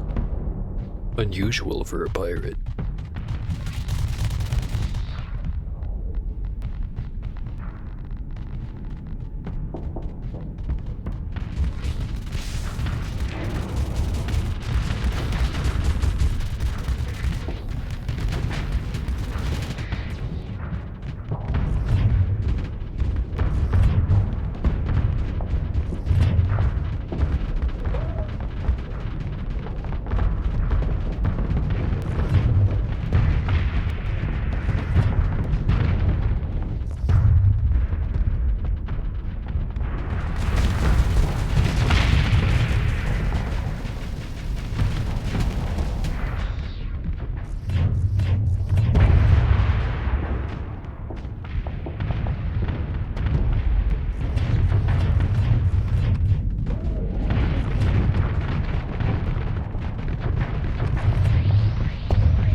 Not much left.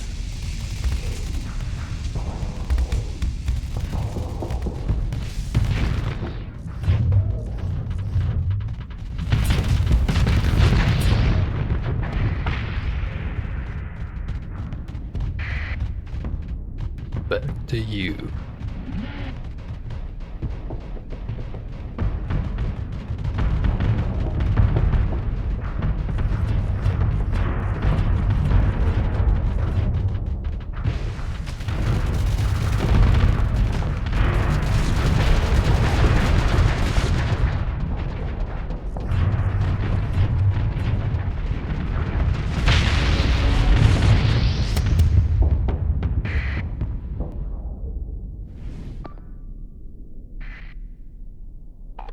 There we go.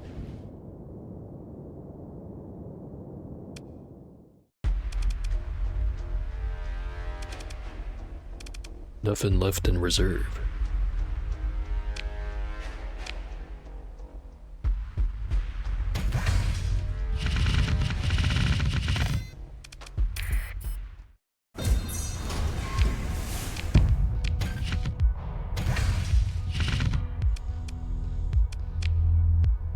Carrying a little bit too much.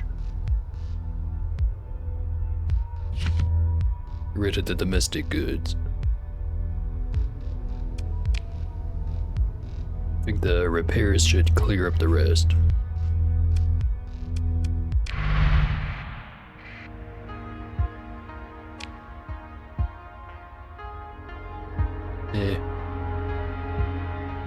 Might not.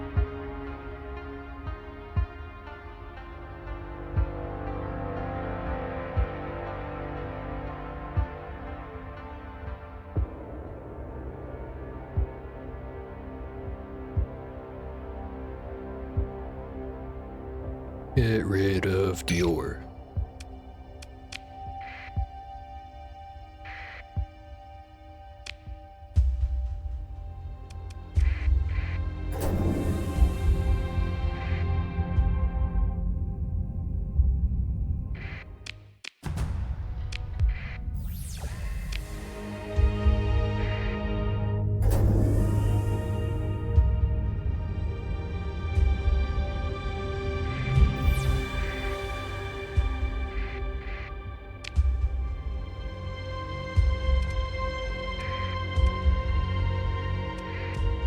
Should've went and grabbed that nav buoy earlier.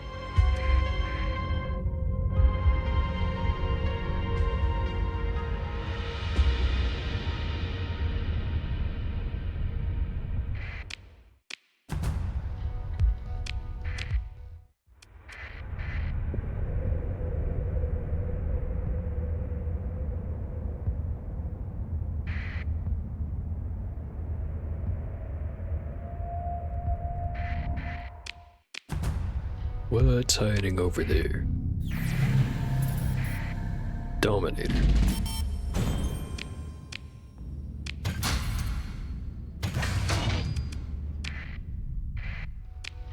That's a little bit more than the average derelict.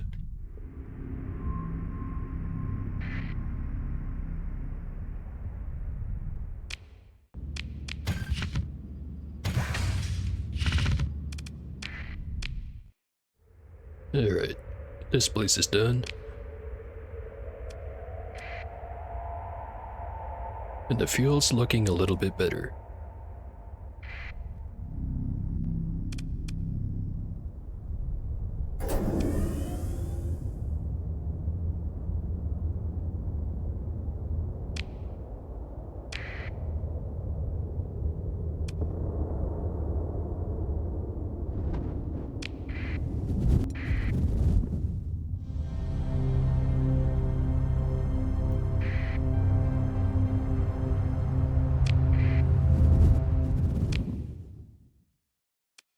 Black Emperor.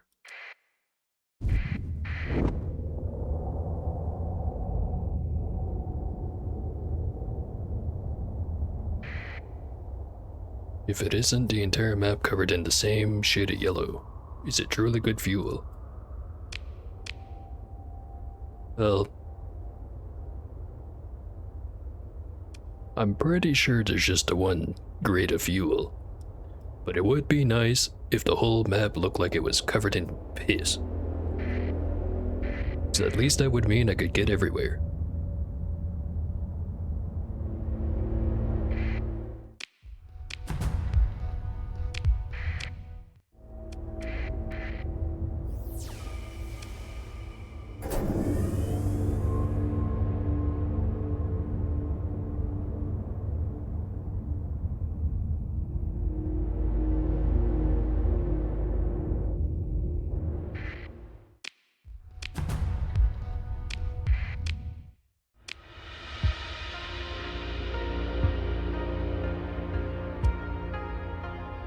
Yep, piss maxing is indeed the way. Remember to hydrate.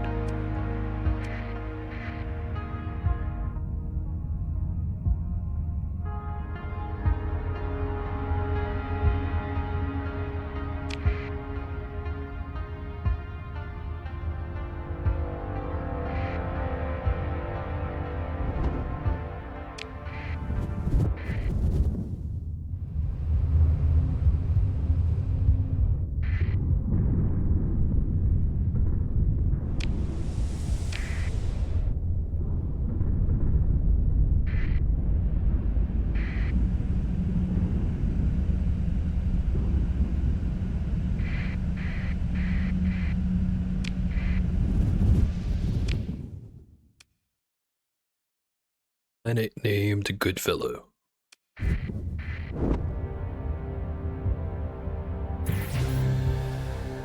And the Syndrians are no longer angry at us.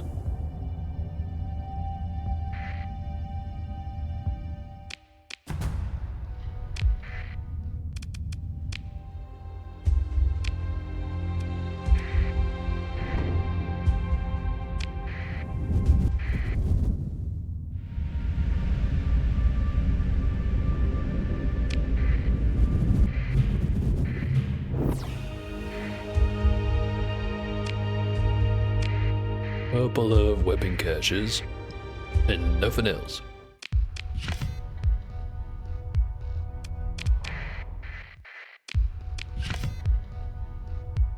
Gauss Cannon Blueprint.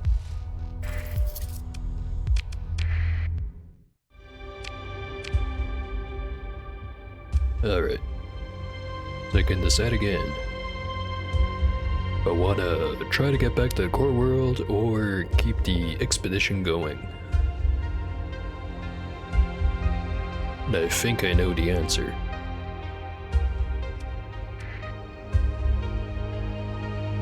Might just leave Kalahari for last. Unless if I don't have enough fuel.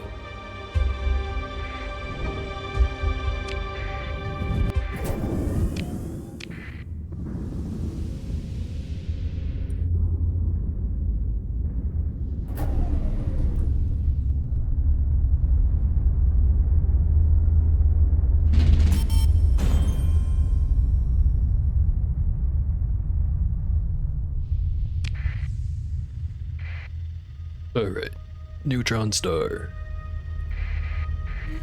The fun stuff.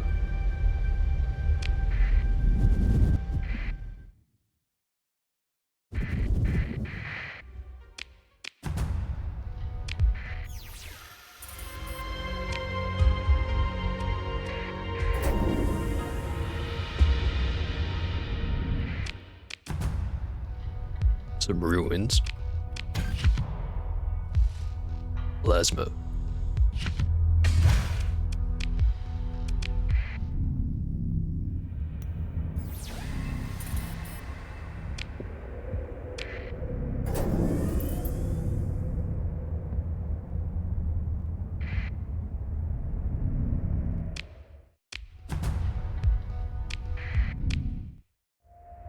Seems to be everything here. On to the next.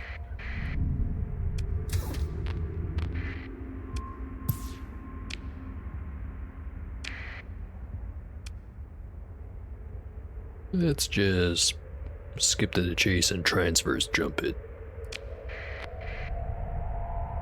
Something I should be doing more often.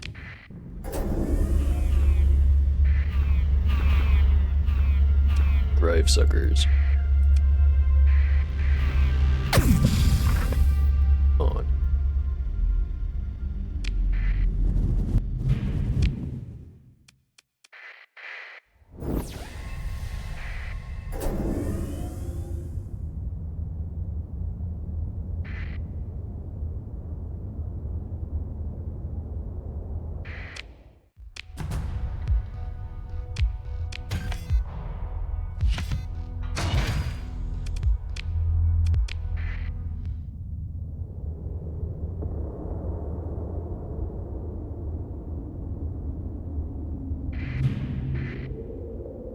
First probe I've seen pretty much the whole expedition. Kinda weird that this is the first one I've found.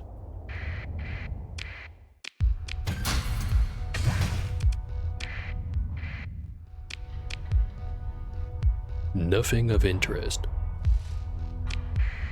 Interesting. Ironically.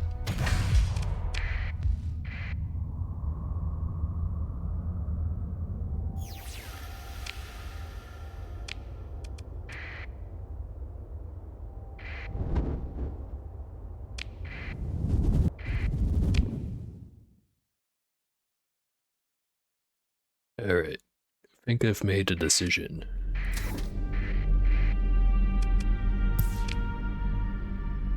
Gonna explore this last one, leave the last two for next time around, as in next expedition. Got a bunch of stuff to go sell, kinda starting to get low on supplies and fuel. Planet so boring it's a statistical anomaly. Truth. Oh hey, pirates. Kill.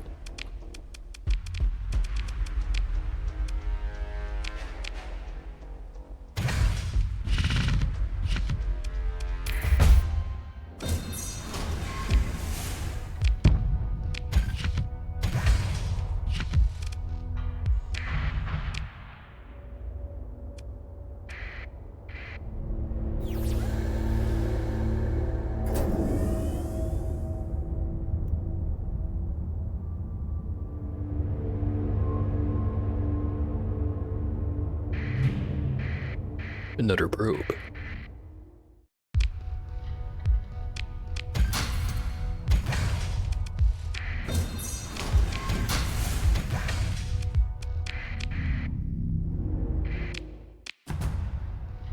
And a whole lot of nothing on this rock.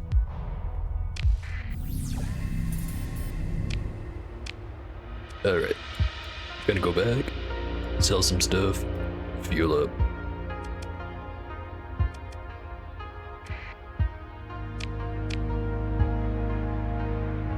Actually, hegemony is not hostile. And Nachigeta is a little bit closer.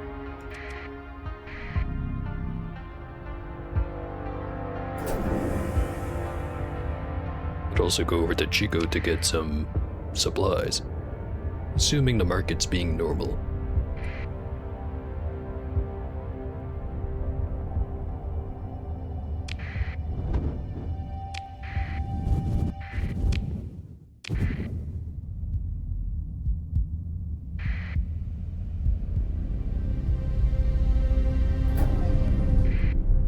Take me away, space highway.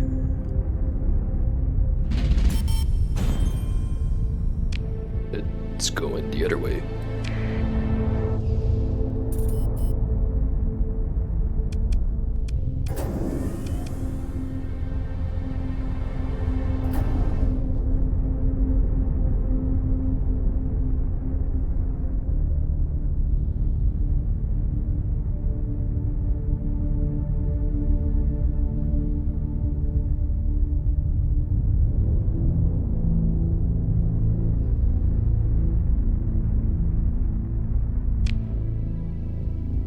this rate, we're gonna go right past it.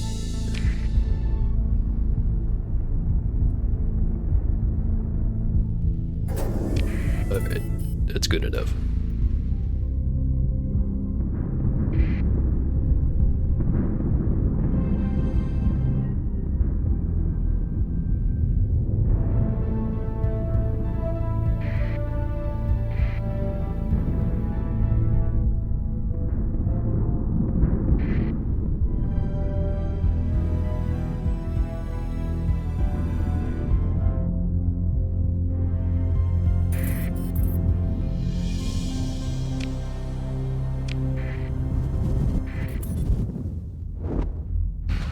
Maybe I help him out with the pirates while I'm at it. Build up that rep. Stop being so slippery, damn you.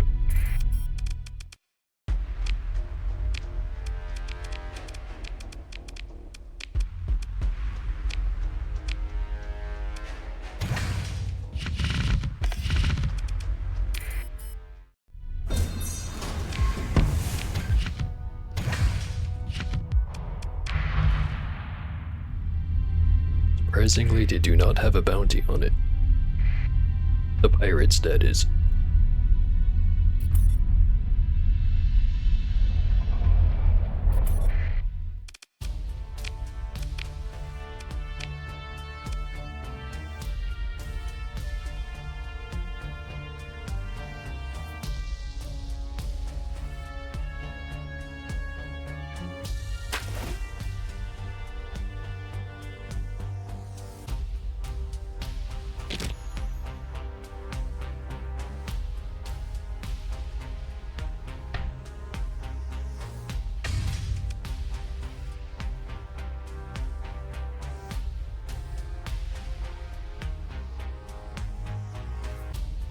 Yama needs a bunch of these. Marines, that is.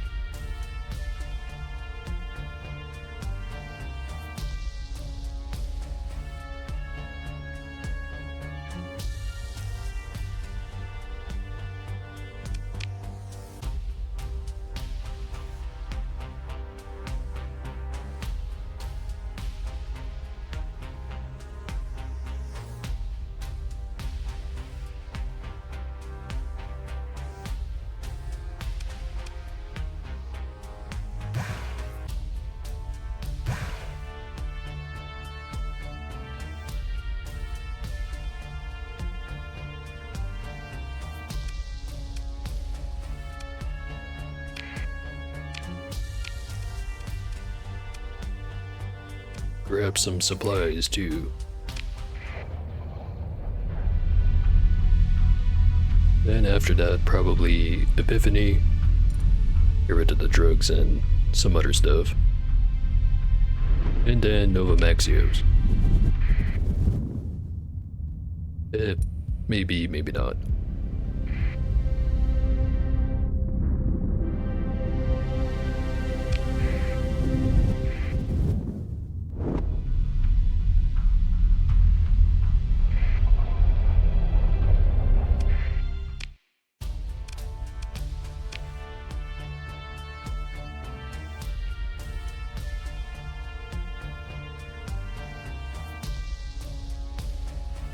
Maybe Chalcedon.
pay better for it on Epiphany.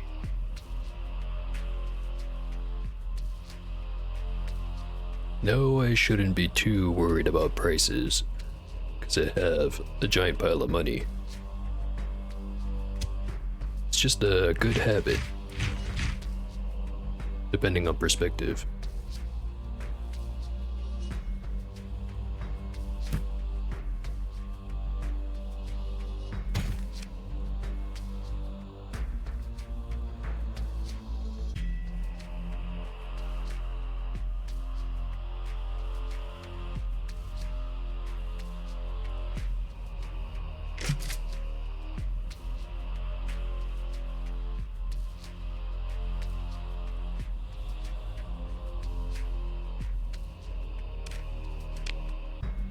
Also, 94 gamma cores.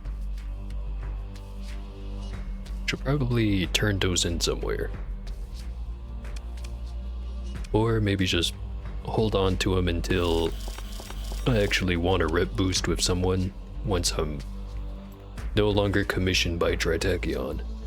So don't have to worry that all of a sudden they're gonna declare war and then all my reps gonna get wiped. Yeah, that sounds like the move.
Yeah, the Tritacs do pay the best.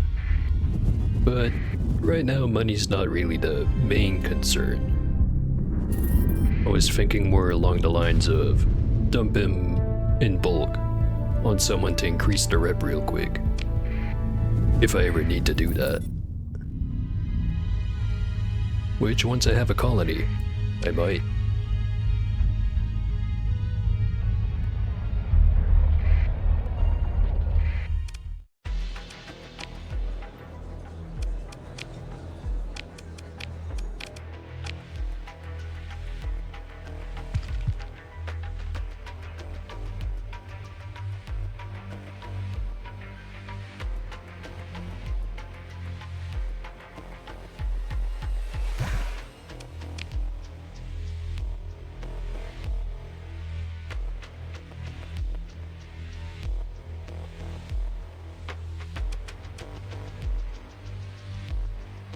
Speaking of Nixarellan, definitely thinking of having that on for the next playthrough. It changes the balance in a lot of ways. And argue as you may, I think it does make it more interesting.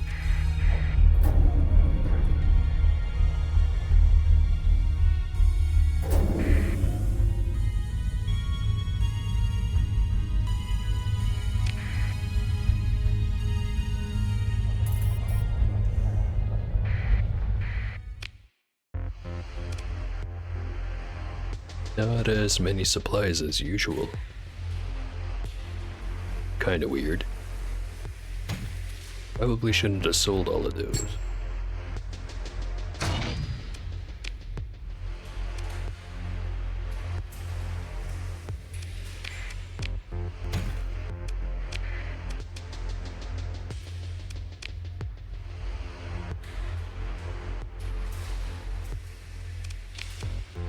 to sell some. Well, I was gonna sell some blueprints to the Independents, but it's not like they weigh anything. Keep it as a emergency cash-in kind of thing.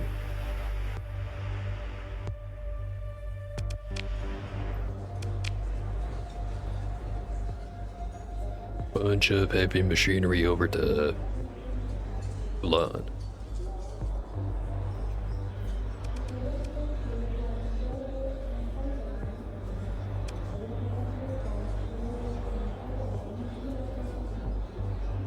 Damn. Don't really need the money. It's kind of a detour. Back over to Sindria, pick up a bunch of fuel, maybe some more supplies, go right back out there.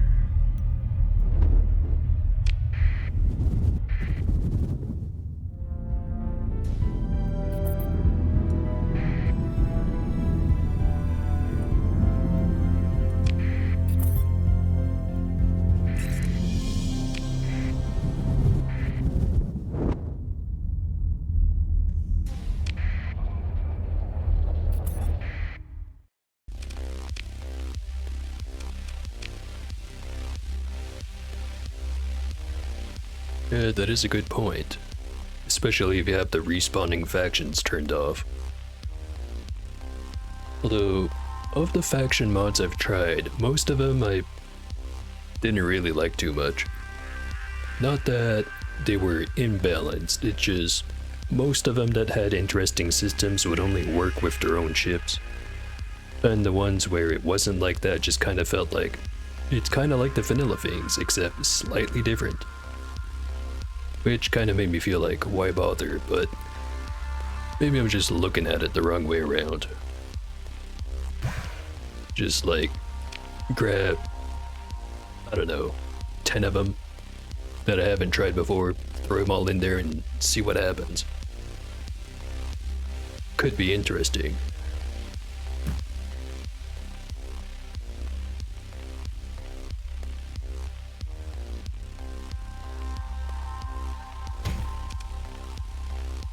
Adversary uses vanilla ships. Guessing it's basically kind of like a weapon pack? Or it's a faction that just uses vanilla ships. Either way, that does sound like my kind of thing.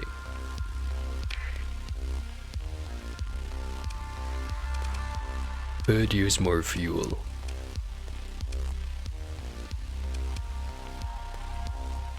It's like a boss faction that uses vanilla ships. That does sound interesting.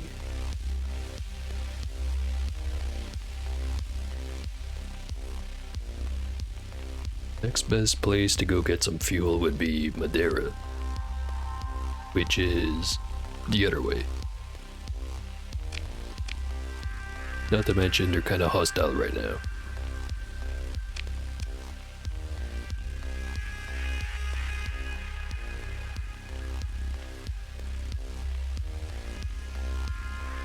Next best spot would be Sphinx.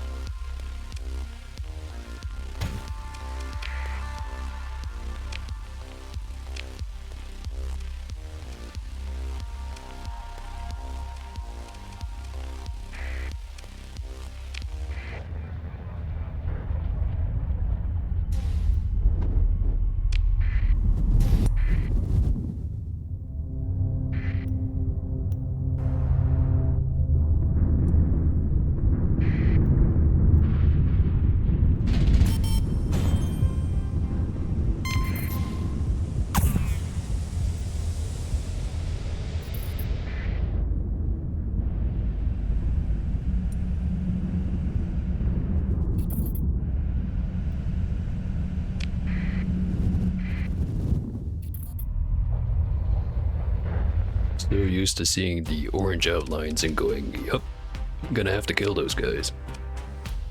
But not right now. It's tripping me up.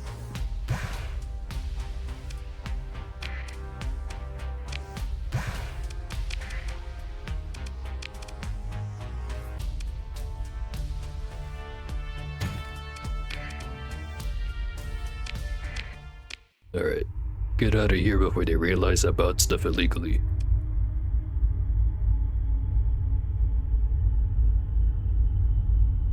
Go check out the planets I haven't checked out yet, or systems rather than planets.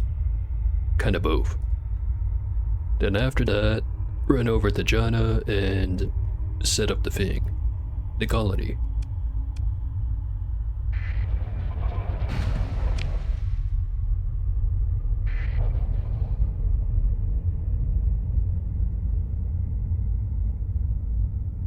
Now that I think about it, if I did want to be pissmaxed, probably use a second Prometheus. Not that I have the room for it.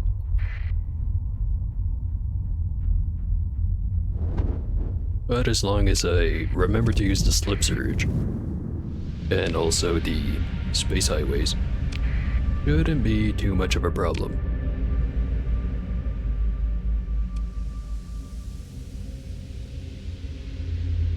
I think the most efficient way to get back goes straight up, hit the slipstream. Well, not the slipstream, whatever it's called. Just gonna stick the highway. And then just go right back where I came from.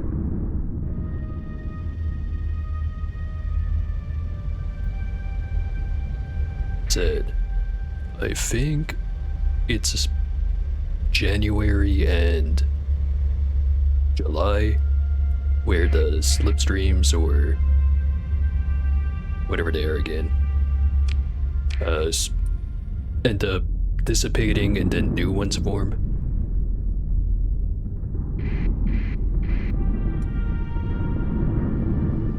But they're here for now.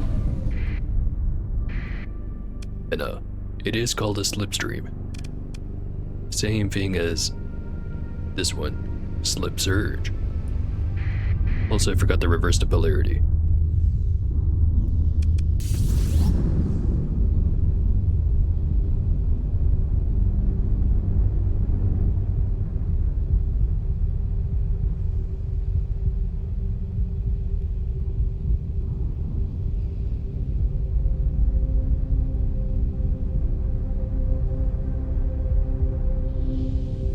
And it's dissipating. Damn it. Well, got most of the way.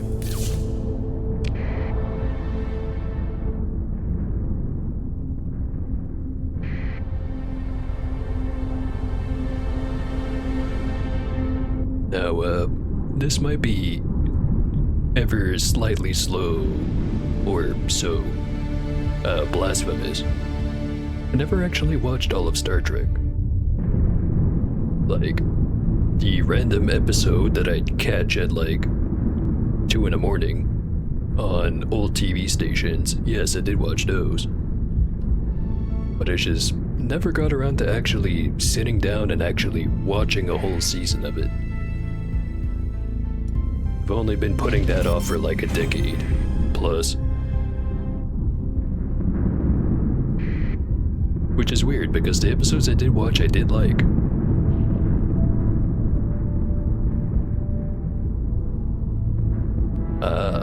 Something to do every other episode. Or that's what I do.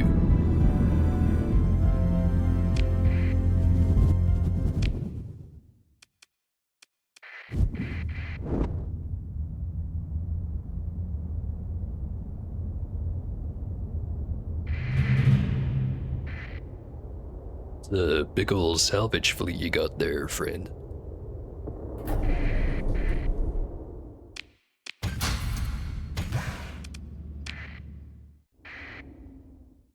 Yeah, pretty much all I know about the holodeck is that one meme where, forget who it is. I think it's Riker tells the computer to load up dinonuggies.exe. Very funny.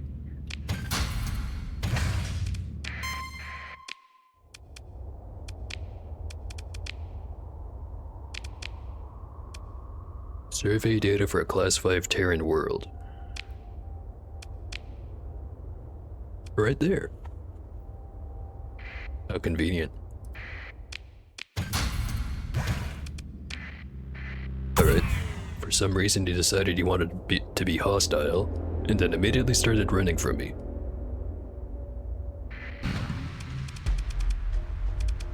These are choices you made.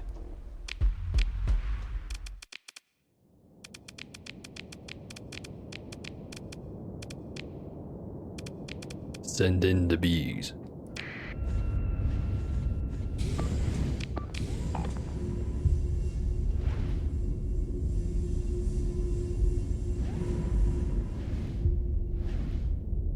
Ah, I looted their stuff.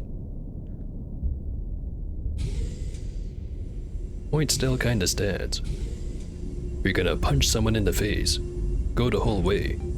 Don't tell them to fuck off and then immediately turn around and run.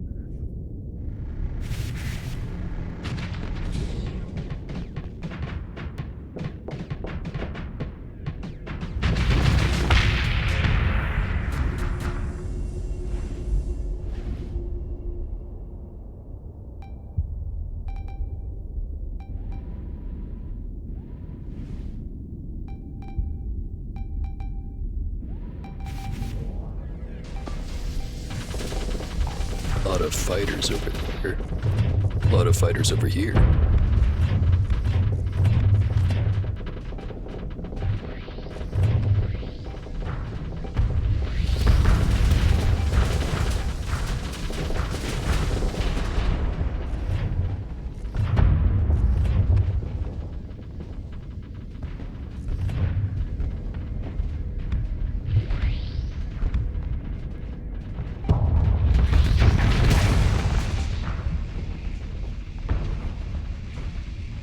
Now that I think about it, technically the first episode of Star Trek I ever saw was, the one where they joked about it on Futurama.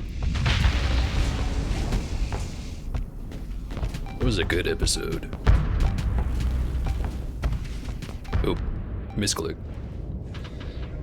Nearly killed that guy though.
Spoken word version of the Real Slim Shady rap by Shatner. Not 100% familiar, but I get the feeling I know what that would be like.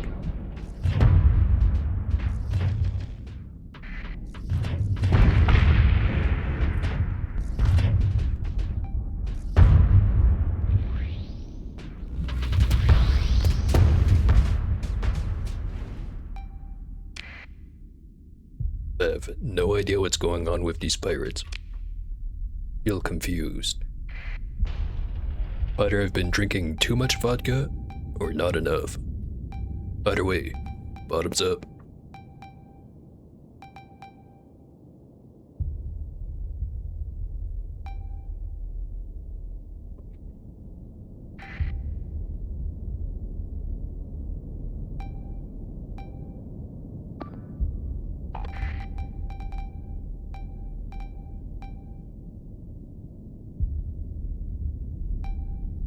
Spread of fighters flying at me.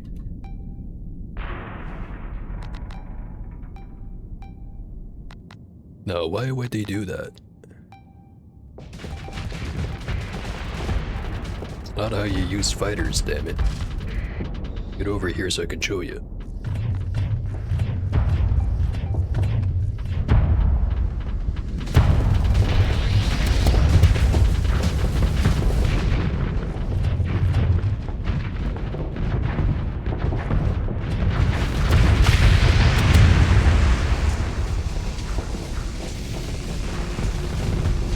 failed to do what I said it would do, but it did make me feel better.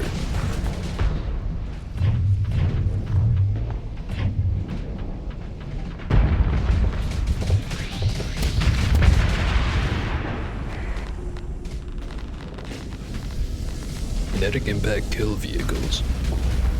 Yeah, there's a lot of those running around right about now.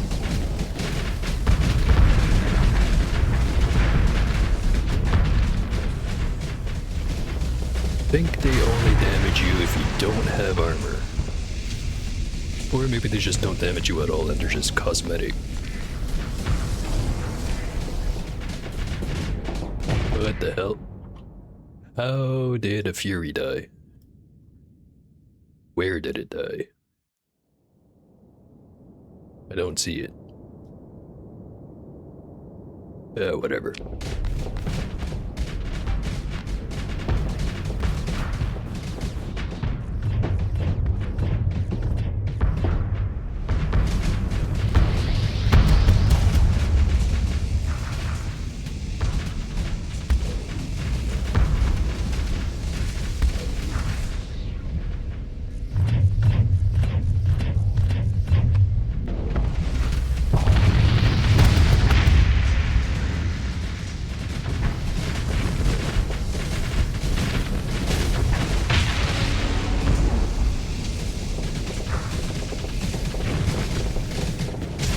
Hard enough, and they will collapse under the pressure.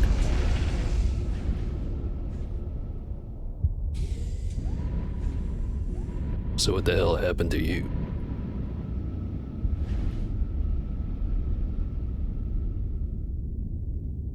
Got basically no armor, yet they still try to make full use of it.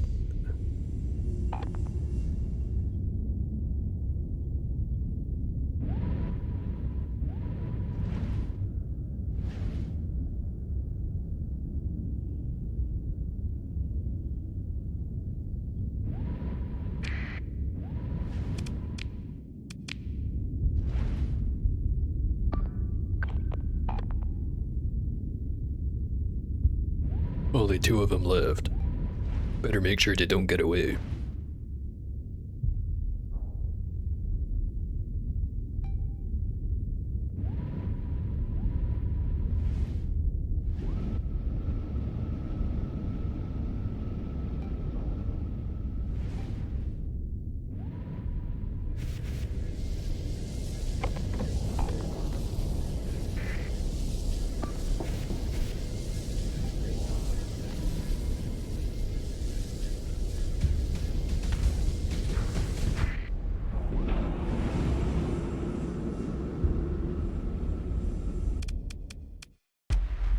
And they're dead. Now, the salvage fleet. Well, no wait, that was just their name in general. I meant more the held in reserve guys. The juicy red targets. Doing this one myself.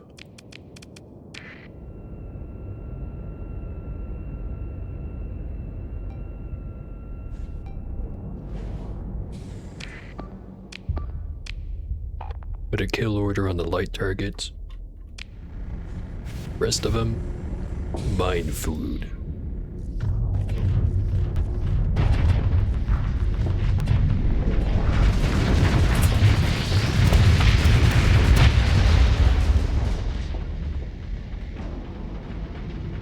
They're getting away. Whatever. We'll get the slow ones.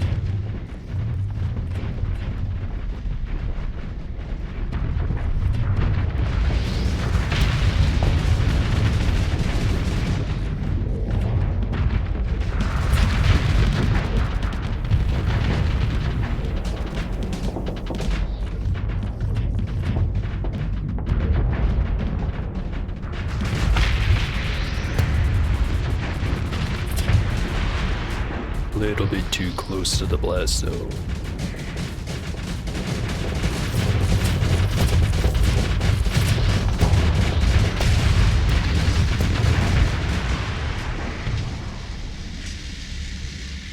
And the other one's got away.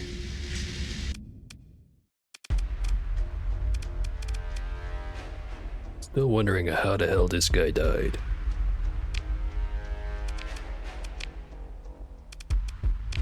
We had basically total superiority in that fight, and yet...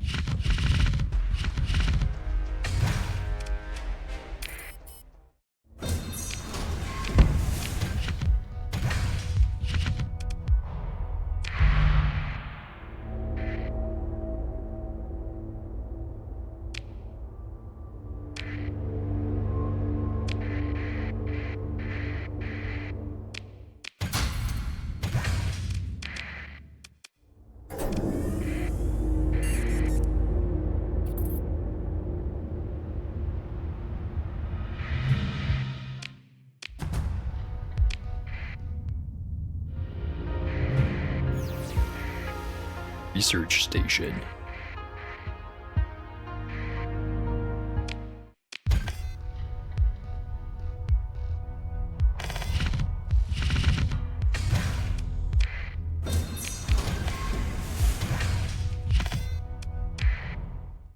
Little bit richer.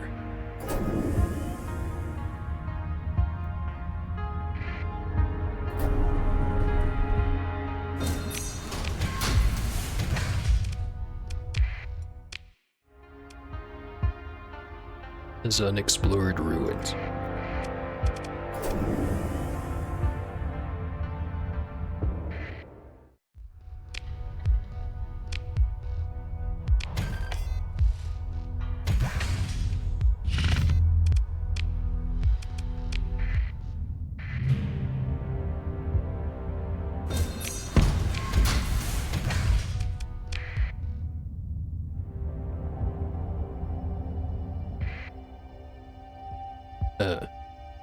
This one, I didn't even do anything to him.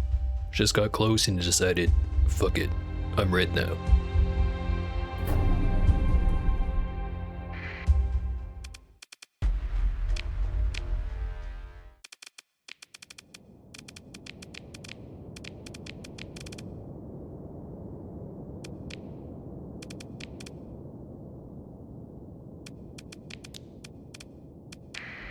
Send those guys in.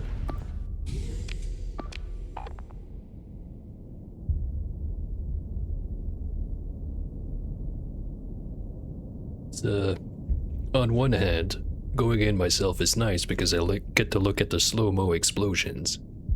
On the other hand, since I spend so much time in phase, makes all the fights take that much longer. Such a conundrum.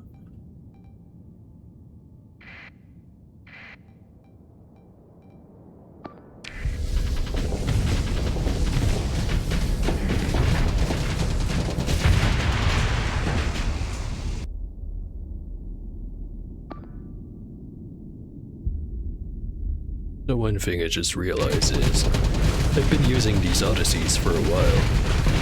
I should probably give them a name.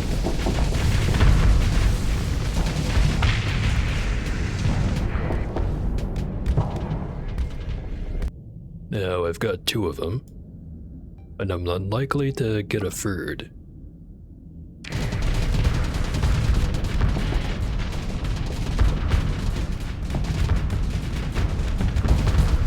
I named the proverbial yin and yang.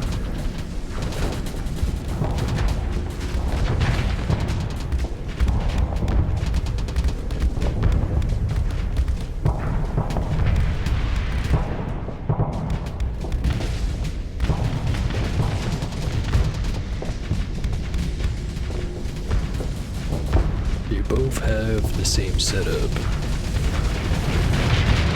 which is to say, expanded magazine, kill everything with the Autobolt's laser.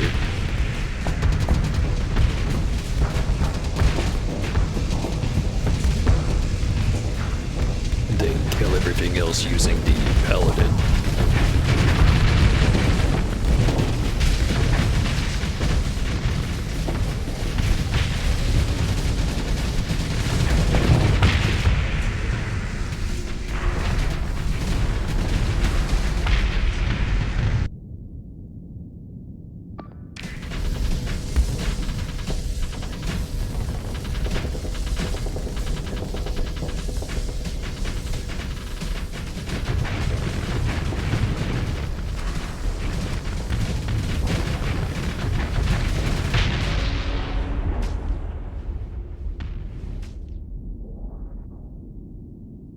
Although I say that, I already have one of them named.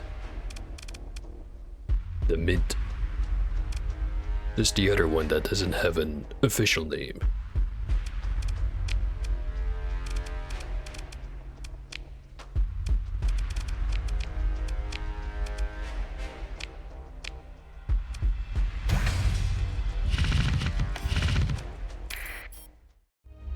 That changes now. You are gonna be a Tritachyon ship.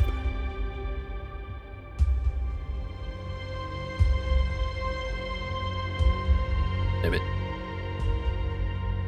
One I've thought of. Is, in retrospect, not great. Also, not gonna be working for Tritachyon forever, so get rid of the TTS. I've got the Mint, Bottle, Mini, Brick. All the other guys I've yet to rename. This one's gonna be...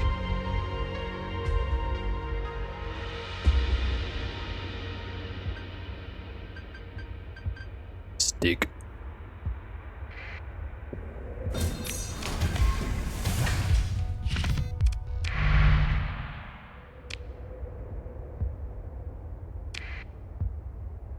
It's not a great name, but it is a name.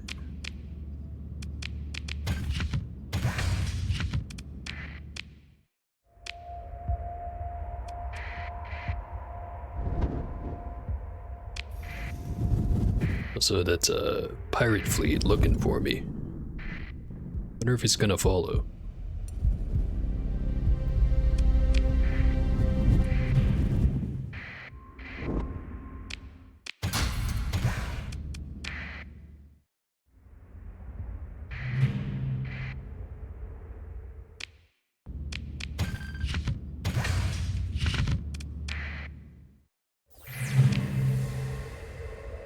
Lots of stuff floating around.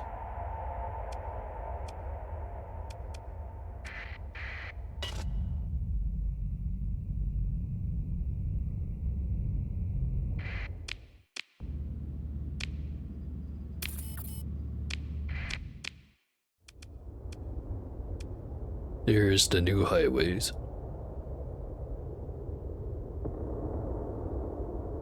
Some of them, anyway.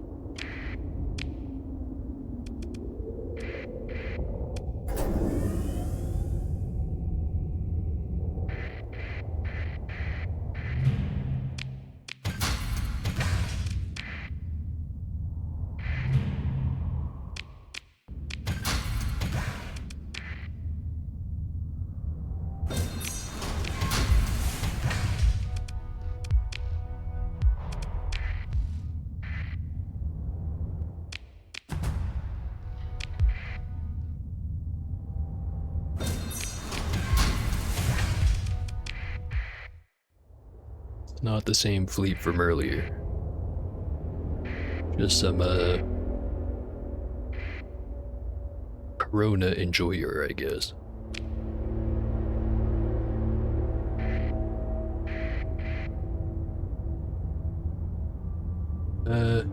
Yeah. I think they started to rearrange, I think, late December, early January. Something like that. And I think they do it twice a year. So every 6 months or so, they flip around, reorganize.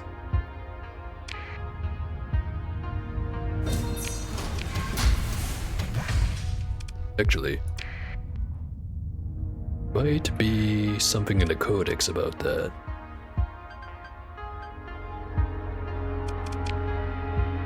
And there's something about slip sturges, but no slipstreams. Forget where I read that.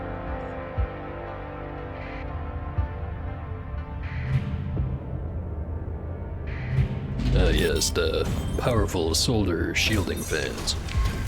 Rarely seen outside of the Asconia star system.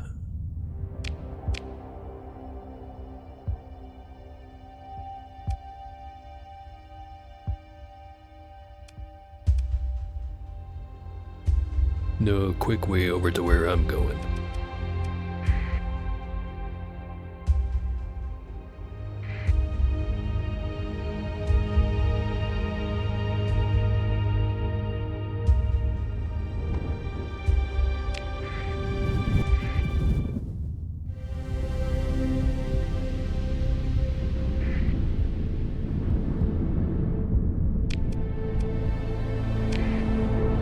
Good on fuel. And supplies are looking good too. Just slow ride it.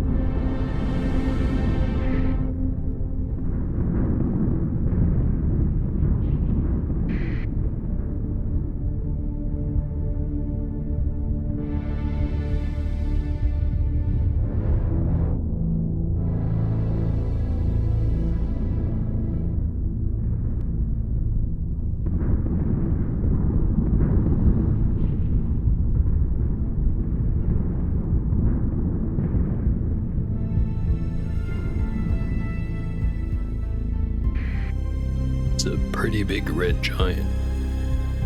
So giant, you might even call it a supergiant. Like it did.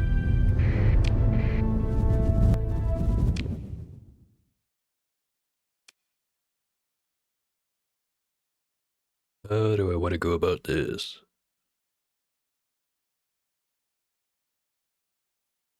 Maybe get the stuff up here, go counterclockwise.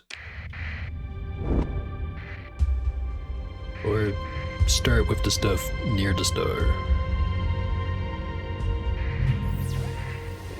Domain probe. Probably not worth it.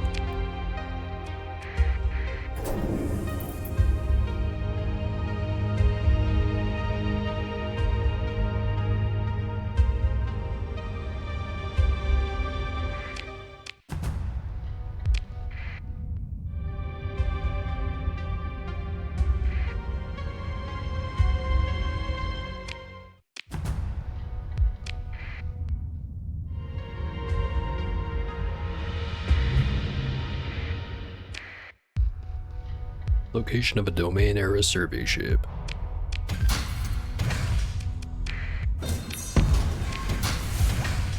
Now, how far away is it? Not very. Last seen by this probe orbiting a barren world in the Ulquoma star system. Could be there, could be there. Here, maybe. Or over there.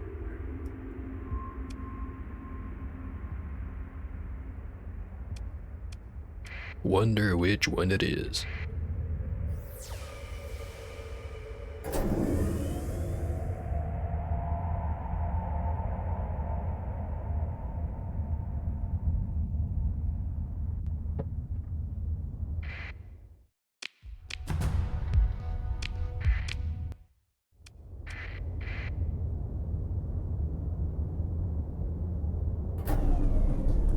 Looks like it might be it.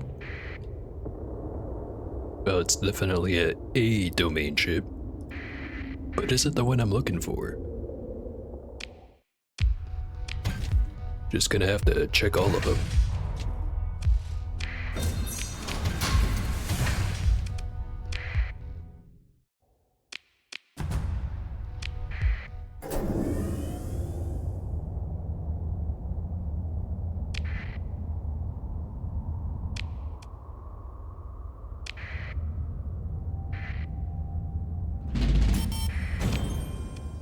Saw a ping right over there.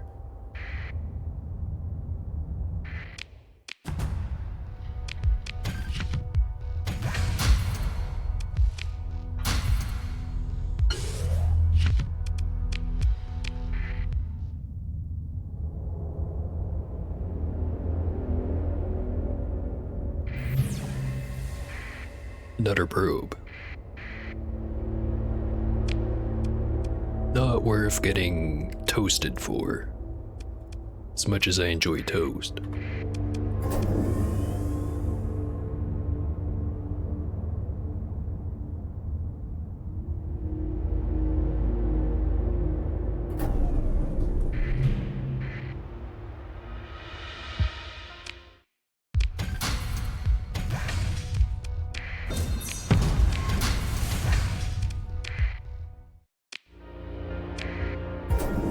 let's do a flyby of this star over here. Never know when there's a orbital hab surrounding it. Or orbiting. That's the right term.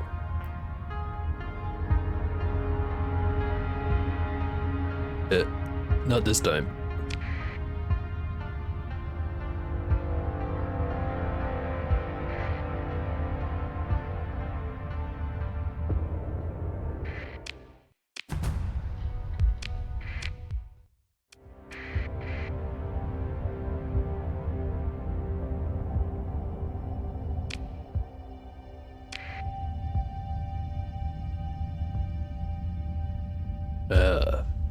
Now that would be an interesting find.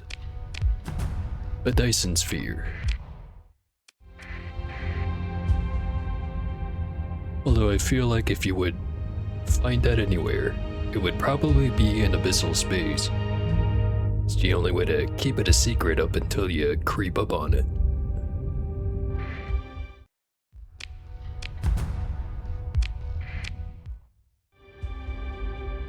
Alright, it's everything here.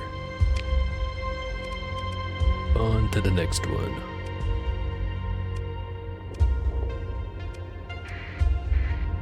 Dreadnought.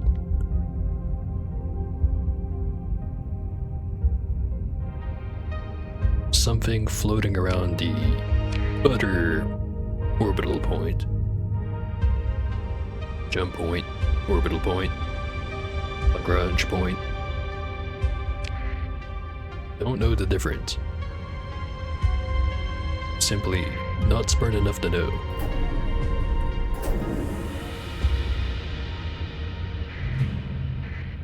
But I do know there are probes. What's on it? Nothing.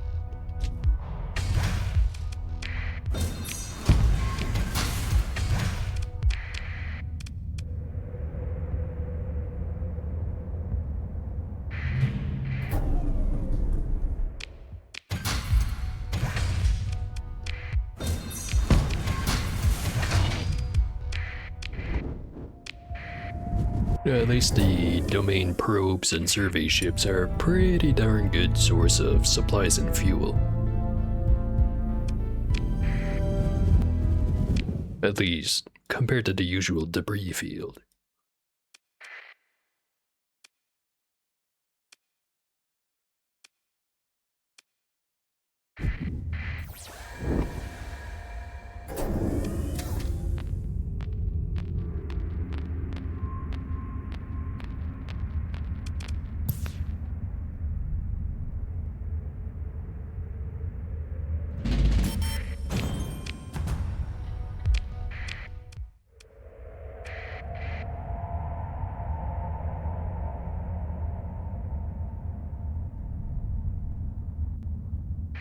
Now that I think about it, if the domain was capable of setting up stuff like the warp gate, would they be technologically advanced enough to start doing Dyson spheres?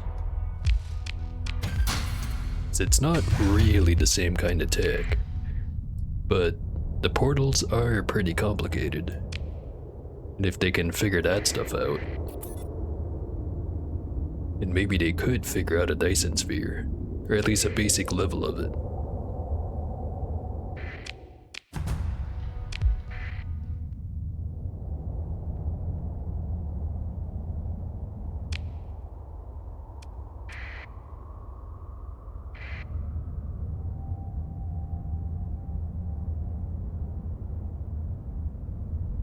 Actually, that's one thing I'm long overdue for, along with watching Star Trek, is doing a deep dive into the lore of this game.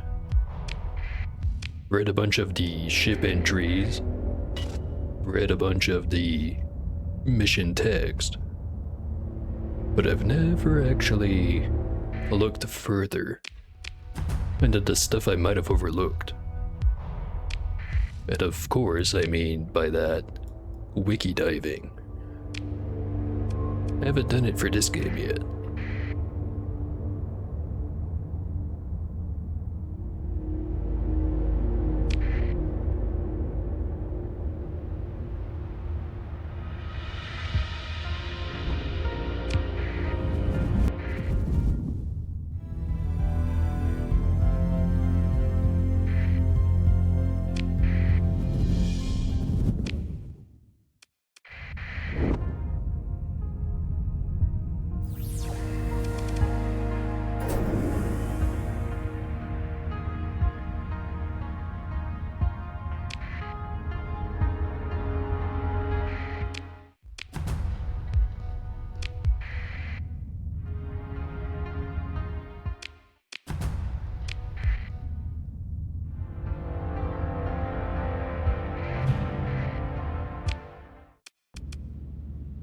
Yeah, finally some combat.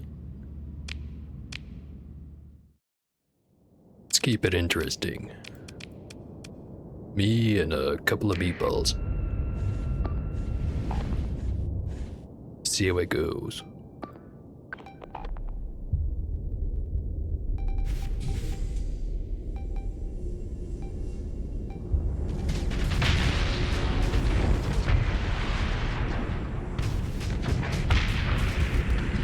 Might be a little overkill now that I'm thinking about it.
Yeah, definitely think the meatballs could have handled it on their own.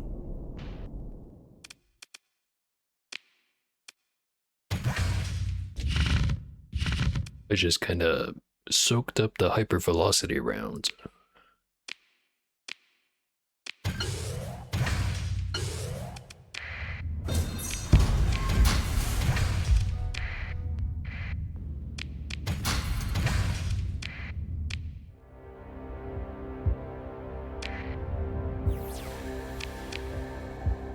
Alright, I think that's everything here. Now from Alpha Solus to Gamma Solus.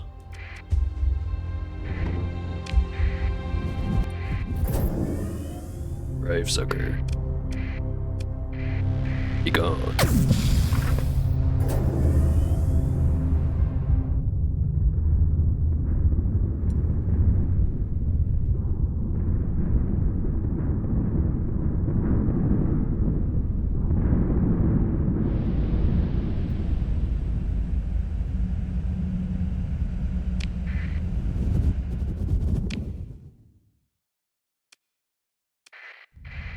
An arid world.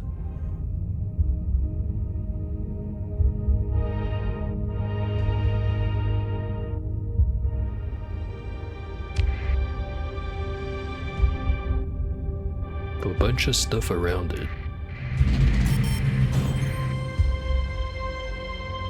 Bunch of stellar shades and mirrors. And a probe.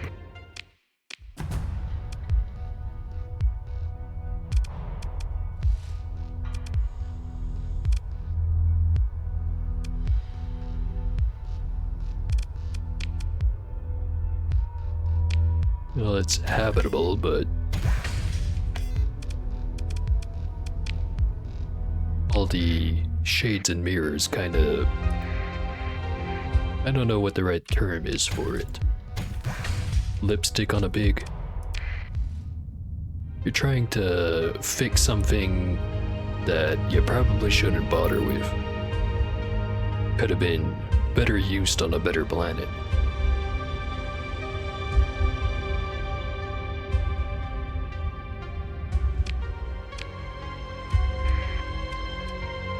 And the last one. Booyah. Or Booyan. Gotta be some good stuff there, right?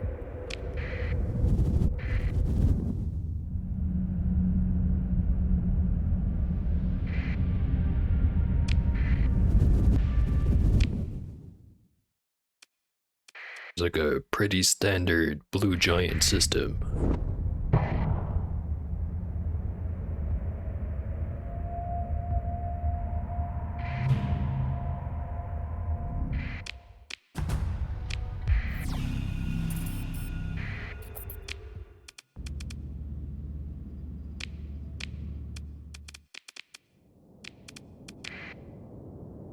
Let the meatballs take care of it. Just watch and sip.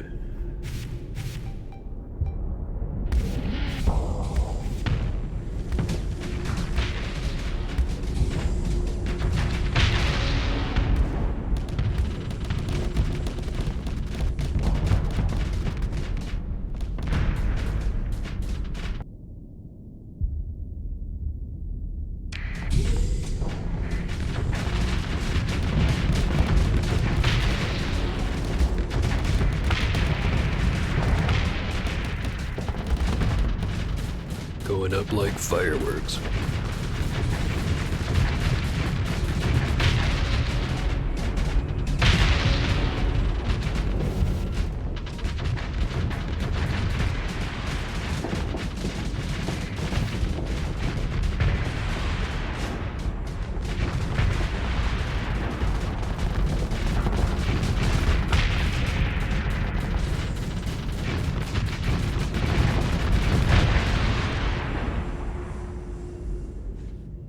Mission complete.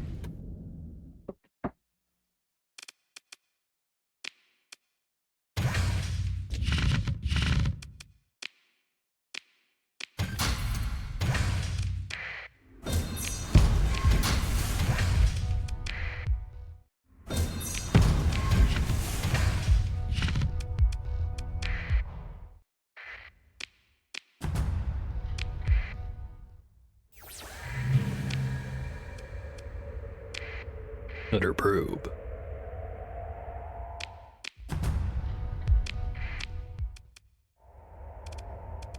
Is that it? That the thing I'm looking for? No reason to get too excited.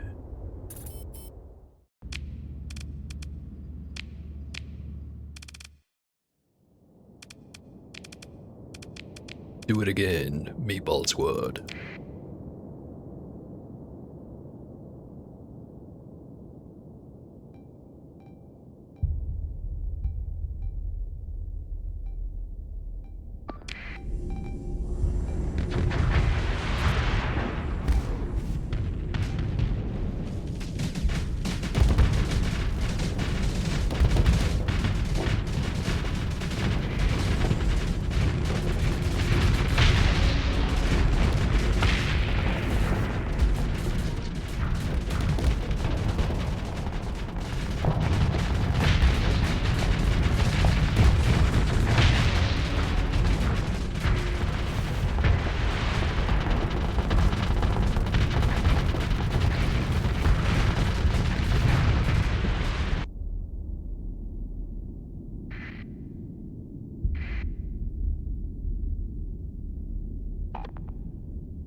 Oh, it's unsurprising that they're doing so well, considering the loadouts. Really is quite the thing to see.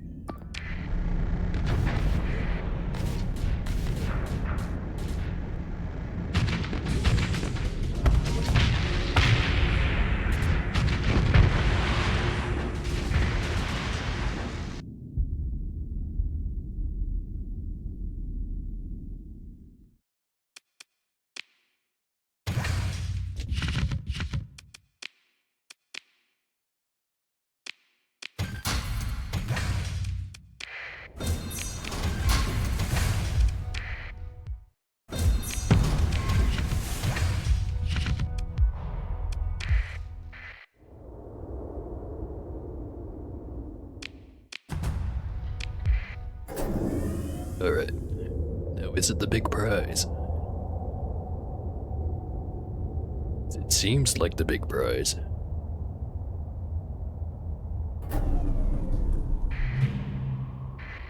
It is. The coronal hypershunt. We're going for it.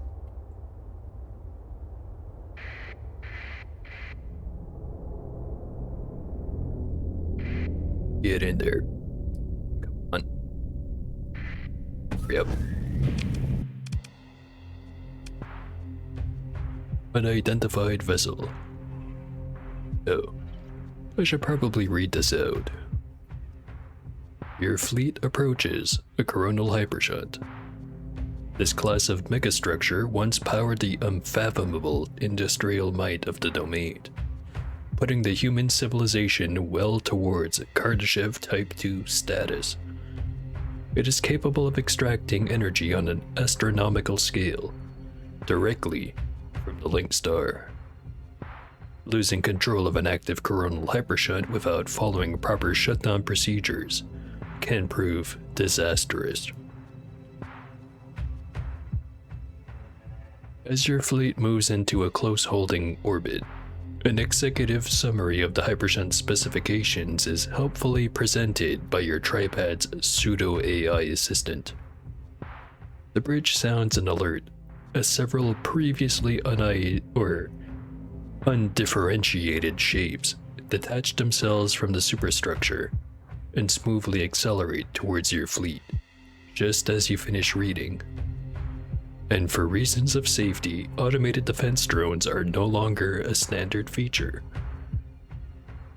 Your tactical officer waves for your attention. We're close enough to the mag field generated by the megastructure that the anticipated combat volume should be unaffected by the star's corona. Mostly.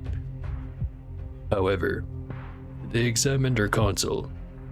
The hostiles, their unknown profile, incoming fast. They are starting to look concerned and in a brittle voice say, "This might be something new, Captain."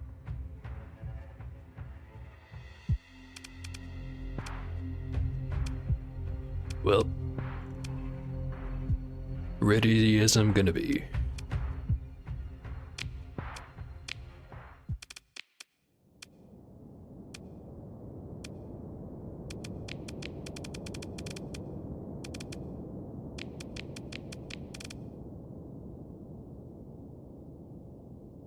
Got 43 points left over.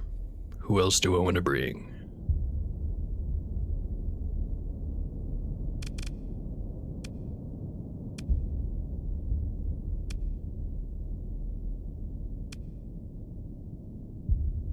Feel like the many's just gonna get himself killed. So how about Rick? Now's your time to shine.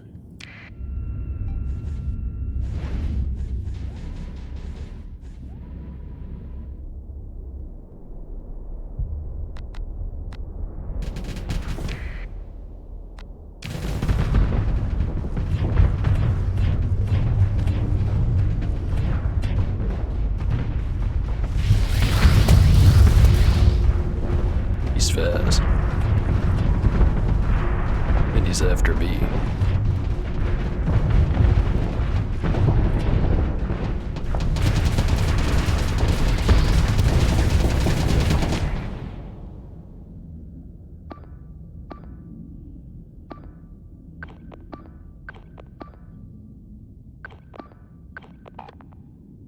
Shit. He's probably gonna take that guy out. Whatever. One loss.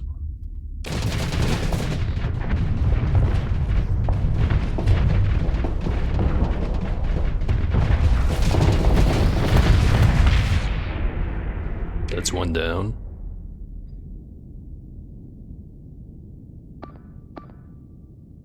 Yeah, he's not looking good. Ooh, and he's got that thing. Alright. Clean this shit up.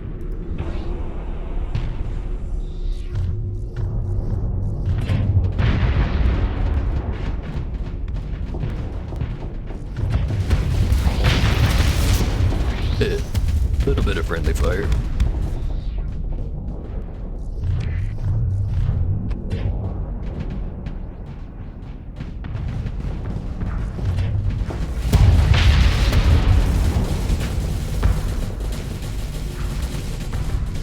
shouldn't have to worry about the small stuff. Just the other big one.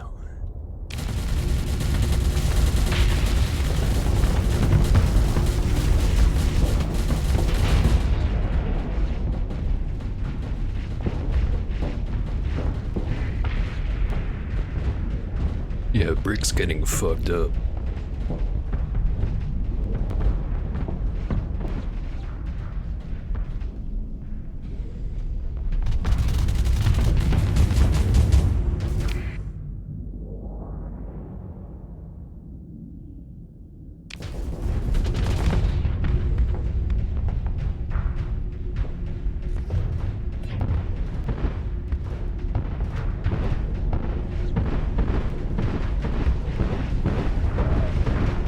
Just in awe at the amount of damage this thing is shitting out.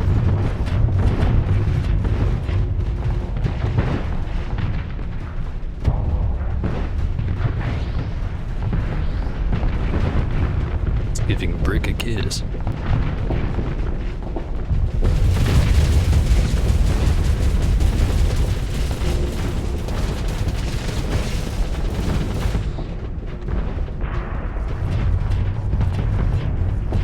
Much left of him.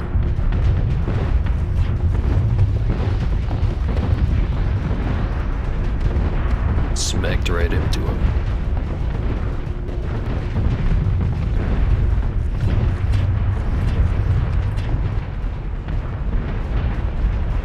Shoving him.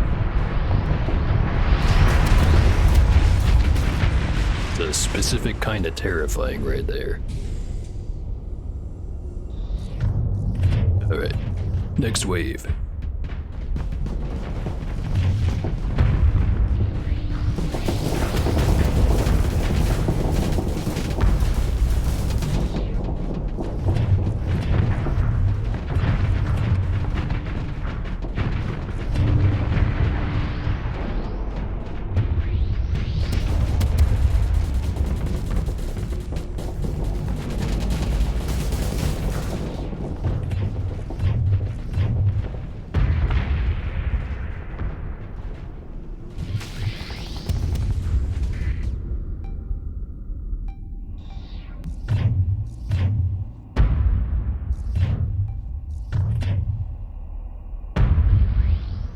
Alright.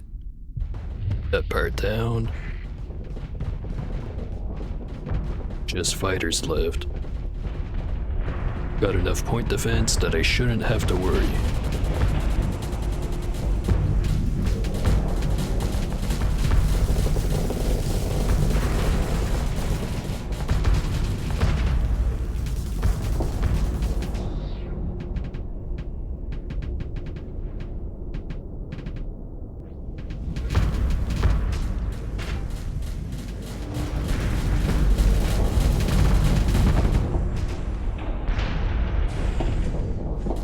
You know, I'm sure it's just a coincidence that the high-tech fleet is good at dealing with them. Totally a coincidence.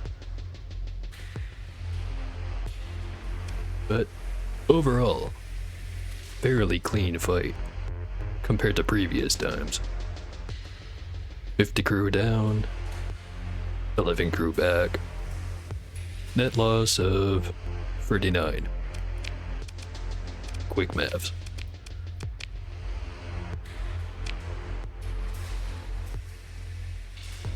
Got a reality disruptor, rift torpedo launcher, 4 cryoblasters, 2 resonators, couple of rift beams, disintegrator, 6 shock repeaters, 3 mini pulsars, and 2 rift lances.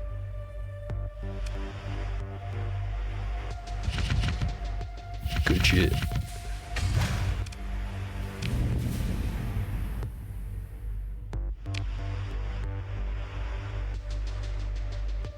Alright, we complete the approach to the hypershunt. Salvage crews board the structure at key points, and soon reports come in of extensive wear and damage. It's difficult to access the entire structure in detail, but it's clear that it's not operable in its current state. However, as with most mega-scale domain technology from the late pre-collapse era, the coronal hypershunt features fantastic self-repair capabilities, which requires only sufficient resources to be made available. So 5,000 transplutonics, 20,000 metal, and also 1,000 dudes to do it. Don't think the dudes are consumed, but I don't know, maybe. Tripad chimes in with a helpful analysis. If brought online, the structure allows a colony within 10 light years to establish one additional industry, provided it has a hypershunt tab. And also that it can maintain a healthy supply of transplutonics. Ancient schematics in the tripad's memory indicates a particular cargo area dedicated to storing these tabs, but salvage crews report that it's empty.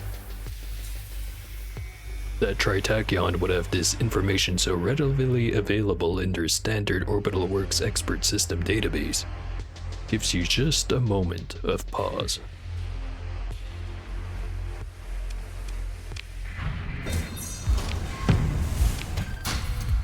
No other weapons, it looks like. Darn. Alright, so we found one of them. I think there's multiple, not entirely sure. You have a whole bunch of areas over here that I haven't looked at. Might just be the one though.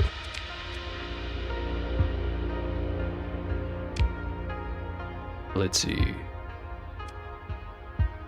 Jana is 14 light years away. Darn. Not gonna be able to make use of it.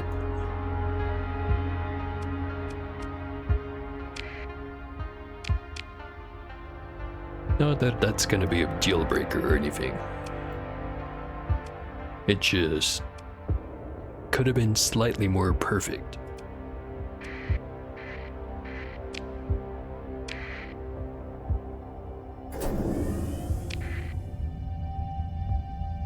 Alright.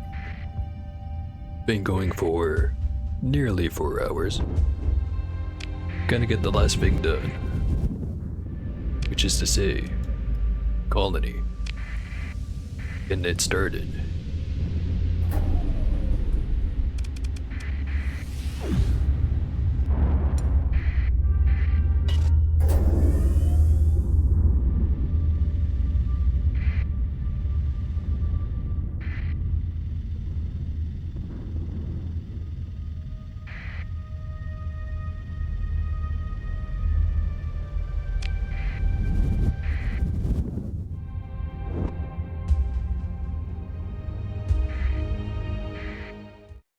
Alright, well, we may be not in the best place for supply amount. We've got everything else we need. Establish colony. Give it a nice name.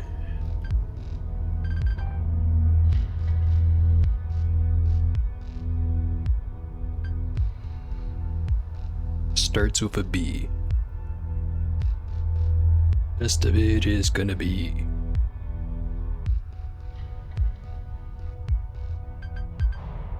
Venus.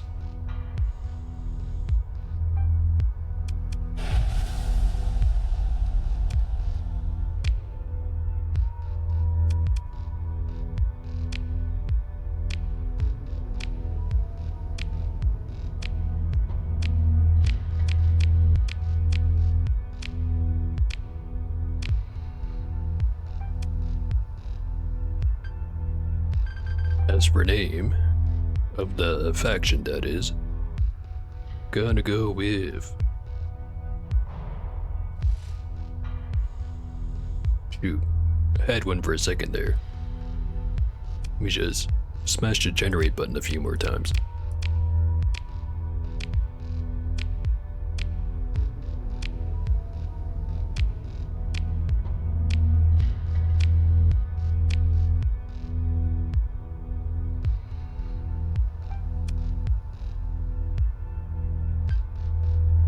Got it. The low conspiracy.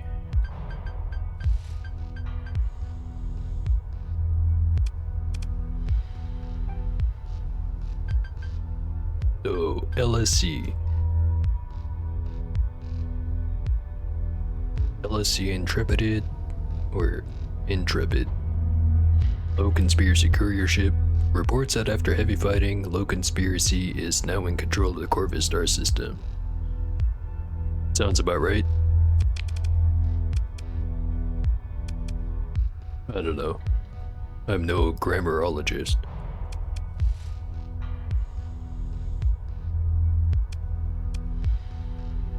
And I'll go with this one. There we go. Got a planet I can call my own.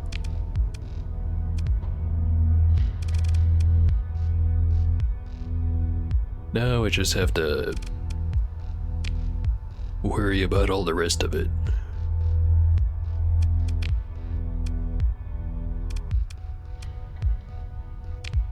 First thing we're gonna wanna do, build some farming.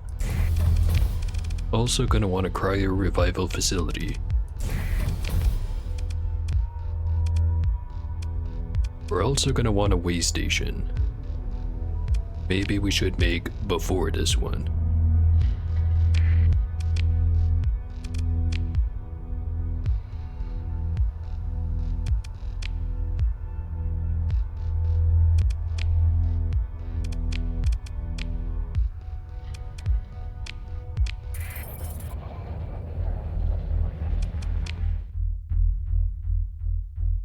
Now we have to worry about people being angry that we exist. We'll get to that in time. In the meantime, got some stuff to set up. Forget if I need metal or if transplutonics is enough.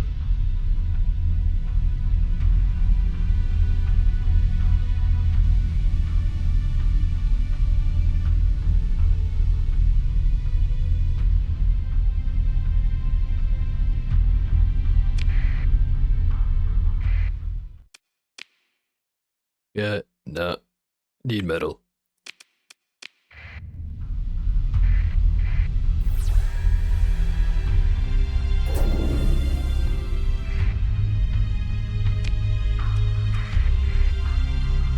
Go back over to Venus.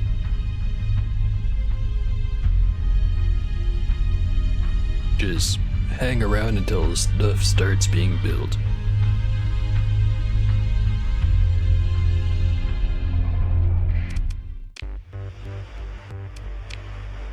Maybe put away some guns.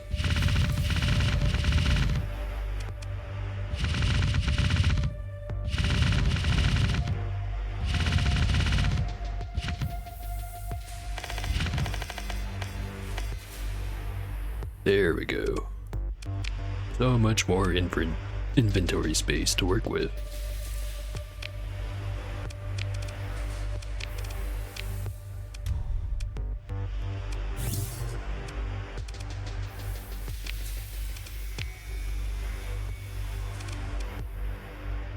Now I could use AI cores, as I got plenty of those, but I also have plenty of money, so I can afford to lose some cash for a little bit.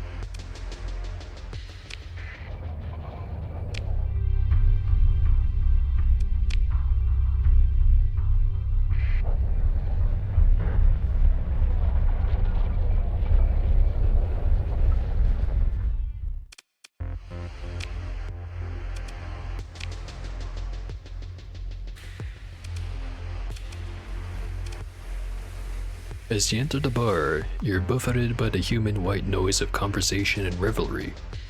Ad hollows buzz softly from ceiling-mounted units, shining garish highlights through glasses and bottles. As spacer crews mingle with merchants and locals, trading drinks for rumors, jobs, and opportunities. A server appears by your side, A glass of what looks exactly like your favorite drink on a silver tray. Compliments of the house. Don't I own the house? Technically, yes, sir. Though your organization leases to the proprietor, who, by the way, extends their compliments. Well, thank you. The server nods and politely disappears. A sip reveals that it is perfectly to your taste. Very nice. See what the spacer wants. Keep the drinks flowing and mostly just listen, letting the spacer unburden themselves. Location of a pirate base.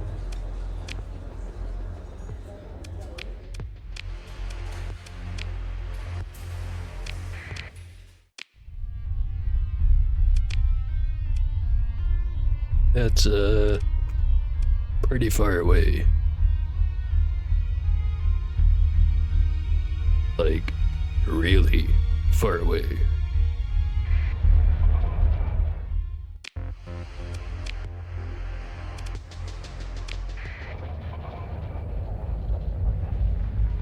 Alright.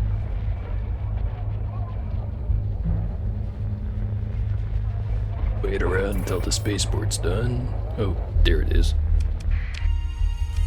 Upgrade it. Give it some improvements while I'm at it.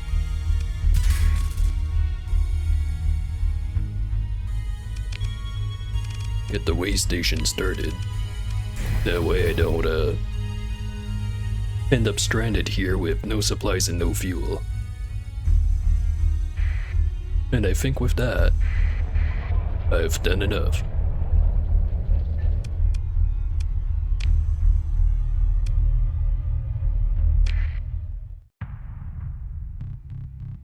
Alright. I think that was a very productive stream. Got a lot done. Get even more done next time around. I promise. All that being said, I think tomorrow's gonna be a weird day. As in, I might have my first just chatting stream. Maybe, maybe not. Might not stream it. Anyways, I better get going. Hopefully you like the stream. See ya.